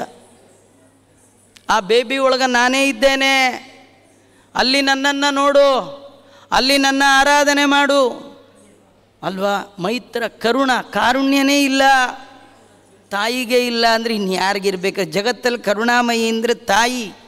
ನಿಮಗೆಲ್ಲ ಗೊತ್ತಿದೆ, ಇಲ್ಲಿ ಯಾರು 50 ವರ್ಷ 60 ವರ್ಷ ಇದ್ದರೆ ನಮ್ಮಮ್ಮ ನಮ್ಮಪ್ಪ ಒಂದು ಏಟು ಹಾಕ್ತಿರ್ಲಿಲ್ಲ, ಹಾಕ್ಬೇಕಾದ್ರೆ 100 ಸತಿ ಯೋಚನೆ ಮಾಡೋರು. ಹಾಕಿದವರು ಏಟು ಹಾಕಿದವರು ಅಳ್ತಾ ಕೂತ್ಬಿಡೋರು, ಅಯ್ಯೋ ಅನ್ಯಾಯವಾಗಿ ಮಗು ಹೊಡೆದ್ಬಿಟ್ನೆ ಅಂತ ಅವರೇ ದುಃಖ ಮಾಡಿಕೊಂಡು ಎಷ್ಟೋ ಪ್ರಸಂಗಗಳಿರ್ತಕ್ಕಂಥದ್ದು. ಮೈತ್ರ ಕರುಣ ನಿರ್ಮಮ, ಇದು ದೊಡ್ಡ ಗುಣ. ಮಮಕಾರ ಇರಬಾರ್ದಂತೆ, ನಂದು ನಂದು ನಂದು ನಂದು ಅಂತ ಅನ್ಬಾರ್ದ್ರಿ. ಕೆಲವರು 10 ದಿನದಿಂದ ಒಂದೇ ಕಡೆ ಉಪನ್ಯಾಸ ಕೂತಿರ್ತಾರೆ, ಒಂದಿನ ಬರೋದು ಲೇಟ್ ಆಗುತ್ತೆ, ಅವ್ರು ಬರೋಕ್ಕೆ ಮುಂಚೆ ಇನ್ಯಾರೋ ಬಂದು ಕೂತ್ಬಿಟ್ಟಿರ್ತಾರೆ, ಅವ್ರಿಗೆ ಜೋರು ಇದು ನನ್ನ ಸೀಟು, ಏನು ನಿಮ್ಮ ಸೀಟ್ ತೊಗೊಂಡು ಹೋಗ್ಬೇಕಿತ್ತು ನನಗೆ, ಏನು ನಿಮ್ಮದು ಏನಿದೆ ಇಲ್ಲಿ? ನೀವು ಬಂದ್ರಿ ಕೇಳಿದ್ರಿ ಹೋದ್ರಿ. ಸಣ್ಣ ಪುಟ್ಟ ಸೀಟಲ್ಲಿ 10 ನಿಮಿಷ ಕೂತೆ ಹೀಗಾಗ್ಬಿಟ್ರೆ 5 ವರ್ಷಕ್ಕೆ ಹೋಗಿ ಕೂತಿರ್ತಾರಲ್ಲ, ಅವ್ರನ್ನ ಸೀಟ್ ಬಿಡು ಅಂದ್ರೆ ಬಿಟ್ಬಿಡ್ತಾರ ಅಲ್ವಾ? ಆ ಸೀಟ್ಗೋಸ್ಕರ ಹೇಳಬಾರ್ದು ಸುಳ್ಳೆಲ್ಲ ಹೇಳಿ ಮಾಡಬಾರ್ದು ಮಾಡಿ ಕೂತವರು ಸೀಟ್ ರುಚಿ ಕಂಡು ಕಳ್ಳರು ಬಿಡ್ತಾರ? ಬಿಡೋದೇ ಇಲ್ಲ. ನಿರ್ಮಮಃ, ಎಂಥ ಸೀಟಿದ್ರೂ ಬಿಡುವಂಥದ್ದೇ ಅದು. ಮಮಕಾರ ಇಟ್ಕೊಳ್ಬಾರ್ದು, ಅವನು ನನ್ನ ಭಕ್ತ ಅಲ್ಲ. ನಿರಹಂಕಾರ ಸಮಸ್ಸು ದುಃಖ ಸುಖ, ದುಃಖ ಆಗಲಿ ಸುಖ ಆಗಲಿ ಬಂದದ್ದೆಲ್ಲ ಬರಲಿ, ಸುಖವಾಗಲಿ ಬಲು ದುಃಖವಾಗಲಿ, ಕೃಷ್ಣ ನೀ ನನ್ನ ಫ್ರೆಂಡ್ ಆಗಿರೋ. ಸುಖ ಬಂದಾಗ ಹೇಗಿರಬೇಕು ನೀ ಪಕ್ಕದಲ್ಲಿದ್ದರೆ ಹೇಳ್ಕೊಡ್ತೀಯ, ದುಃಖ ಬಂದರೆ ಹೇಗೆ ಫೇಸ್ ಮಾಡಬೇಕು ನೀ ಹೇಳ್ಕೊಡ್ತೀಯ. ಒಟ್ಟು ನೀನಂತೂ ನಮ್ಮ ಜೊತೆಗೆ ಇದ್ದುಬಿಡು ಸಾಕು. ಬೇಕಾದ್ದು ಬರಲಿ, ಬಂದದ್ದೆಲ್ಲ ಬರಲಿ, 100 ಆಪತ್ತುಗಳು ಬರಲಿ. ಕುಂತಿದೇವಿ ದೇವರಲ್ಲಿ ಪ್ರಾರ್ಥನೆ ಮಾಡ್ತಾಳೆ, ವಿಪದ ಸಂತು ನ ಶಶ್ವತ್. ಬೇಕಾದಷ್ಟು ಆಪತ್ತು ಬರಲಿ, ಆಪತ್ತು ಬಂದಾಗೆಲ್ಲ ಸಂಪತ್ಪ್ರದನಾದ ಭಗವಂತ ನಿನ್ನ ನೆನಪು ಬರುತ್ತೆ. ನಿನ್ನ ನೆನಪೇ ದೊಡ್ಡ ಸಂಪತ್ತು, ಇದಕ್ಕಿಂತ ದೊಡ್ಡ ಸಂಪತ್ತಿಲ್ಲ. 10 ಹಲವು ಬಾರಿ ನಿನ್ನನ್ನು ನೆನಪು ಮಾಡಿಕೊಂಡ್ರೆ ನಿನ್ನ ದರ್ಶನ ಮೇಲಿಂದ ಮೇಲೆ ಮಾಡ್ತಾ ಇದ್ದರೆ ಹುಟ್ಟು ಸಂಸಾರದಿಂದಲೇ ದೂರ ಆಗಲಿಕ್ಕೆ ಸಾಧ್ಯ ಅಂತ ಆ ತಾಯಿ ಕೇಳ್ತಾ ಇದ್ದಾಳೆ. ಮತ್ತು ಕ್ಷಮಾಗುಣ ಬೇಕಂತೆ. ನಮಗಿಂತ ಸಣ್ಣವರು ಅಥವಾ ನಮಗಿಂತ ದೊಡ್ಡವರು ಏನು ತಪ್ಪು ಮಾಡಿದ್ರು ಕ್ಷಮ ಮಾಡುವಂಥ ದೊಡ್ಡ ಗುಣವನ್ನು ನಮ್ಮ ಜೀವನದಲ್ಲಿ ಸಂಪಾದನೆ ಮಾಡಿಕೊಳ್ಬೇಕು. ಚಿಕ್ಕವ್ರು ತಪ್ಪು ಮಾಡಿದ್ರೆ ಚೆನ್ನಾಗಿ ಬೈಯೋದು, ದೊಡ್ಡವರು ಮಾಡಿದ್ರೆ ಊರೆಲ್ಲ ಹೇಳ್ಕೊ, ಅಯ್ಯೋ ನಮ್ಮ ಅತ್ತೆ ಬಗ್ಗೆ ನಿಮಗೇನು ಗೊತ್ತು ಅಂತ ಶುರು ಮಾಡಿಬಿಡೋದು, ಪುರಾಣ ಮರ್ತೇ ಬಿಡೋದು. ದೊಡ್ಡವರು ಮಾಡಿದ ತಪ್ಪನ್ನು ಎಂದೂ ಎತ್ತಾಡ್ಲಿಕ್ಕೆ ಹೋಗಬಾರ್ದು. ಚಿಕ್ಕವರು ಮಾಡಿದ ತಪ್ಪಿರಲಿ, ಕ್ಷಮ ಮಾಡೋ ಗುಣ ಇರಬೇಕು. ಸಂತುಷ್ಟ, ದೇವರು ಏನು ಕೊಡ್ತಾನೋ ಅದರೊಳಗೆ ತೃಪ್ತಿ ಪಡಬೇಕಂತೆ. ಇದು ಕೃಷ್ಣನ್ ನೋಡಲಿಕ್ಕೆ ಲೆಟ್ರ್ ತೊಗೊಂಡು ರುಕ್ಮಿಣಿ ಪತ್ರ ತೊಗೊಂಡು ಒಬ್ಬ ಬ್ರಾಹ್ಮಣ ಬರ್ತಾನೆ. ಬಂದರೆ ಕೃಷ್ಣ ಓಡ್ಕೋತಾ ಬಂದು ಉದ್ದಕ್ಕೆ ನಮಸ್ಕಾರ ಆಚಾರ್ಯಗೆ. ಬ್ರಹ್ಮಾದಿಗಳಿಂದ ವಂದ್ಯನಾದ ಭಗವಂತ ಒಬ್ಬ ಬಡ ಆಚಾರ್ಯ ಬಂದರೆ ಸಾಷ್ಟಾಂಗ ನಮಸ್ಕಾರ. ಅವನಿಗೋ ಆಚಾರ್ಯಗೆ ಆಶ್ಚರ್ಯ, ಏನು ಸ್ವಾಮಿ ನಮಸ್ಕಾರ ಮಾಡ್ತಾ ಇದೆಯಾ ಅಂದರೆ ಏನೋ ಕಟ್ಟಕ್ಕೆ ಬರುತ್ತೆ, ಏನು ನಮಸ್ಕಾರ ಮಾಡಿದ್ಯಲ್ಲ. ಕೃಷ್ಣ ಅಂತಾನೆ, ವಿಪ್ರಾನ್ ಸ್ವಲಾಭ ಸಂತುಷ್ಟಾನ್ ಸಾಧೂನ್ ಭೂತ ಸಮೃತ್ತಮಾನ್ ನಿರಹಂಕಾರಿಣ ಶಾಂತಾನ್ ನಮಸ್ಯೈ ಶಿರಸಾಕ್ ಸಕೃತಿ. ಇಂಥ ಬ್ರಾಹ್ಮಣನನ್ನು ಕಂಡ್ರೆ ನಾನು ಸಾಷ್ಟಾಂಗ ನಮಸ್ಕಾರ ಮಾಡ್ತೇನೆ. ಅದರೊಳಗೆ ಒಂದು ಗುಣ ಏನು? ಸ್ವಲಾಭ ಸಂತುಷ್ಟಾನ್, ದೇವರು ಕೊಟ್ಟದ್ರಲ್ಲಿ ತೃಪ್ತಿ ಪಡುವವರನ್ನು ಕಂಡ್ರೆ ನಂಗೆ ಭಾಳ ಪ್ರೀತಿ. ಏನು ದೇವರು ಕೊಡ್ತಾನೋ ಅದರೊಳಗೆ ಸಂತೋಷ ಪಡಬೇಕಂತೆ. ಮಯ್ಯರ್ಪಿತ ಮನೋಬುದ್ಧಿ, ಬುದ್ಧಿ ಮನಸ್ಸು ಭಗವಂತನಿಗೆ ಅರ್ಪಣೆ ಮಾಡಿರಬೇಕು. ಯೋ ನ ಹೃಷ್ಯತಿ, ಚೆನ್ನಾಗಿ ಬಂದಾಗ ಸಂತೋಷ ಪಡೋದಾಗಲಿ ಇದೆಲ್ಲ ಇಲ್ಲ. ಯಾರನ್ನೂ ದ್ವೇಷ ಮಾಡಲ್ಲ, ಅತಿಯಾದ ದುಃಖ ಮಾಡ್ಕೊಳ್ಳೋಲ್ಲ, ಯಾವುದನ್ನು ಬಯಸೋಲ್ಲ, ದೇವರಲ್ಲೇ ಅದು ಕೊಡು ಇದು ಕೊಡು ಕೇಳೋಲ್ಲ.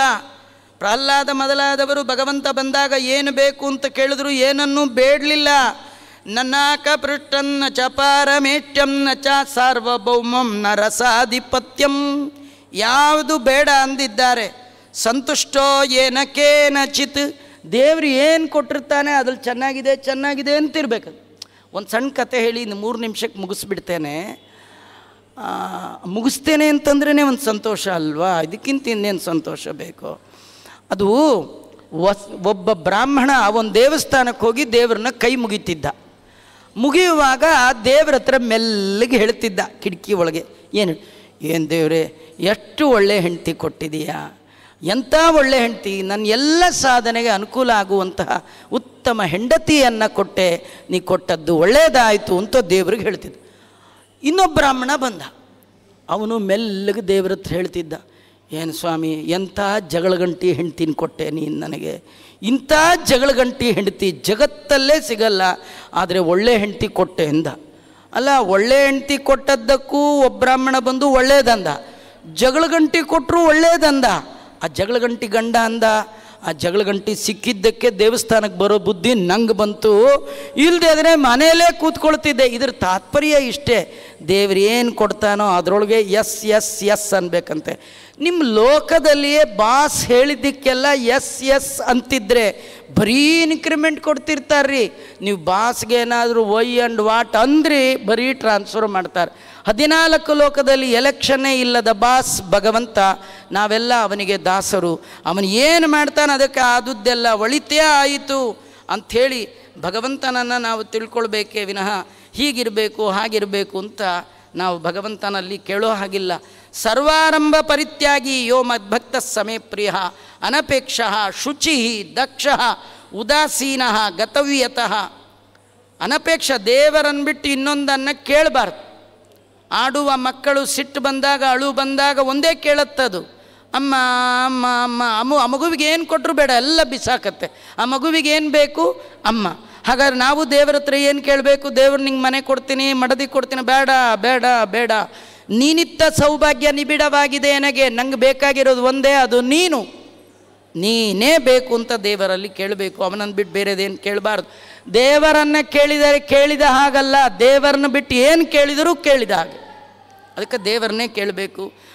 ಹೊರ ಬಗೆಯಲ್ಲಿ ಶುಚಿಯಾಗಿರಬೇಕು, ಮಾಡುವ ಕೆಲಸದಲ್ಲಿ ದಕ್ಷತೆ ಬೇಕು, ಉಪಕಾರ ಮಾಡಿದವರನ್ನ ಉಪೇಕ್ಷಿಸಬಾರ್ದು, ಪರರು ಮಾಡಿರ್ತಕ್ಕಂಥ ಅಪಕಾರಕ್ಕಾಗಿ ನೊಂದುಕೊಳ್ಳಬಾರ್ದು. ನೀ ಏನು ಮಾಡ್ತೀಯಪ್ಪ, ನನ್ನ ಹಣೆ ಬರ ನೆಟ್ಟಗಿಲ್ಲ ಹೀಗೆ ಅಂದ್ಕೊಳ್ಬೇಕು. ಹಾಗೆ ಯಾರಿರ್ತಾನೆ ಅವನು ನನ್ನ ಭಕ್ತ ಆಗಿರ್ತಾನೆ ಅಂತ ಭಗವಂತ ಹೀಗೆ ಅನೇಕ ರೀತಿಯಿಂದ ಹೇಳ್ತಾ, ಏತು ಧರ್ಮಾಮೃತಮಿದಂ ಯಥೋಕ್ತಂ ಪರ್ಯುಪಾಸತೆ ಶ್ರದ್ಧದಾನ ಮತ್ಪರಮ ಭಕ್ತಾಸ್ತೆ ಆಶಿಷವೇ ಪ್ರಿಯ. ಹೀಗೆ ಹೇಳಿದ ಎಲ್ಲ ಗುಣಧರ್ಮಗಳು ಒಂದೊಂದನ್ನೇ ಯಥಾಶಕ್ತಿ ನಮ್ಮ ಯೋಗ್ಯತೆಗೆ ಅನುಗುಣವಾಗಿ ಅನುಷ್ಠಾನ ಮಾಡಿದಾಗ ಭಗವಂತನ ಭಕ್ತಿಗೆ ಅದು ಸಾಧನ ಆಗುತ್ತೆ. ಶ್ರದ್ಧೆಯಿಂದ ಕೂಡಿ ನನ್ನನ್ನೇ ಸರ್ವೋತ್ತಮ ಅಂತ ಯಾರು ತಿಳ್ಕೊಂಡು ಈ ಪ್ರಪಂಚಕ್ಕೆ ಆಧಾರನಾದ ನನ್ನನ್ನು ಉಪಾಸನೆ ಮಾಡ್ತಾರೆ, ಅವರು ನನಗೆ ಅತ್ಯಂತ ಪ್ರೀತಿ ಪಾತ್ರರಾಗ್ತಾರೆ. ಹಾಗಾಗಿ ನನ್ನ ಉಪಾಸನೆಯ ಮಾರ್ಗವನ್ನು ತಿಳಿದವನೇ ಉತ್ತಮ. ಅದು ಬಿಟ್ಟು ಬೇರೆ ಯಾವ ಮಾರ್ಗದಲ್ಲಿಯೂ ಹೋಗಬಾರ್ದು. ನಾಣ್ಯಪ್ಪಂತ ಇದೇ ದಾರಿ ನೀ ನಡಿ. ದಾಸರು ಉಪನಿಷತ್ತುಗಳೆಲ್ಲ ಹೇಳುತ್ತೆ ಇದೇ ಸರಿಯಾದ ಮಾರ್ಗ ಅಂತ. ಅಂಥ ಮಾರ್ಗ ಯಾವುದು ಅಂದರೆ ಭಗವಂತನನ್ನು ಲಕ್ಷ್ಮಿ ಸಹಿತವಾಗಿ ಹಿಡಿದು ಅವನ ಆರಾಧನೆ ಮಾಡಿ ಅವನನ್ನು ಹೊಂದಬೇಕು ಅಂತ ಕೃಷ್ಣ ಪರಮಾತ್ಮ ಭಕ್ತಿ ಯೋಗದಲ್ಲಿ ಭಕ್ತರ ಲಕ್ಷಣ ಲಕ್ಷ್ಮಿಯ ಉಪಾಸನೆಗಿಂತೂ ಲಕ್ಷ್ಮೀ ನಾರಾಯಣರ ಉಪಾಸನೆಯ ಸರ್ವೋತ್ತಮತ್ವದ ವಿಷಯವನ್ನು ಈ ಪದ್ಯಗಳಲ್ಲಿ ತಾನು ಪ್ರತಿಪಾದನೆ ಮಾಡಿದ್ದಾನೆ ಅನ್ನುವುದನ್ನು ತಿಳಿಸ್ತಾ, ಶ್ರೀಕೃಷ್ಣ ಅರ್ಪಣಮಸ್ತು. ಸರ್ವೇಂದ್ರಿಯ ಪ್ರೇರಕೇಣ ಶ್ರೀಪ್ರಾಣಪತಿನೇರಿತಃ ಯದವೋಚ ಮಹಂತೇನ ಪ್ರಿಯತಾಂ ಕಮಲಾಲಯ ಮಧ್ವೇಶಾರ್ಪಣಮಸ್ತು. ಕೃಷ್ಣಾರ್ಪಣಮಸ್ತು.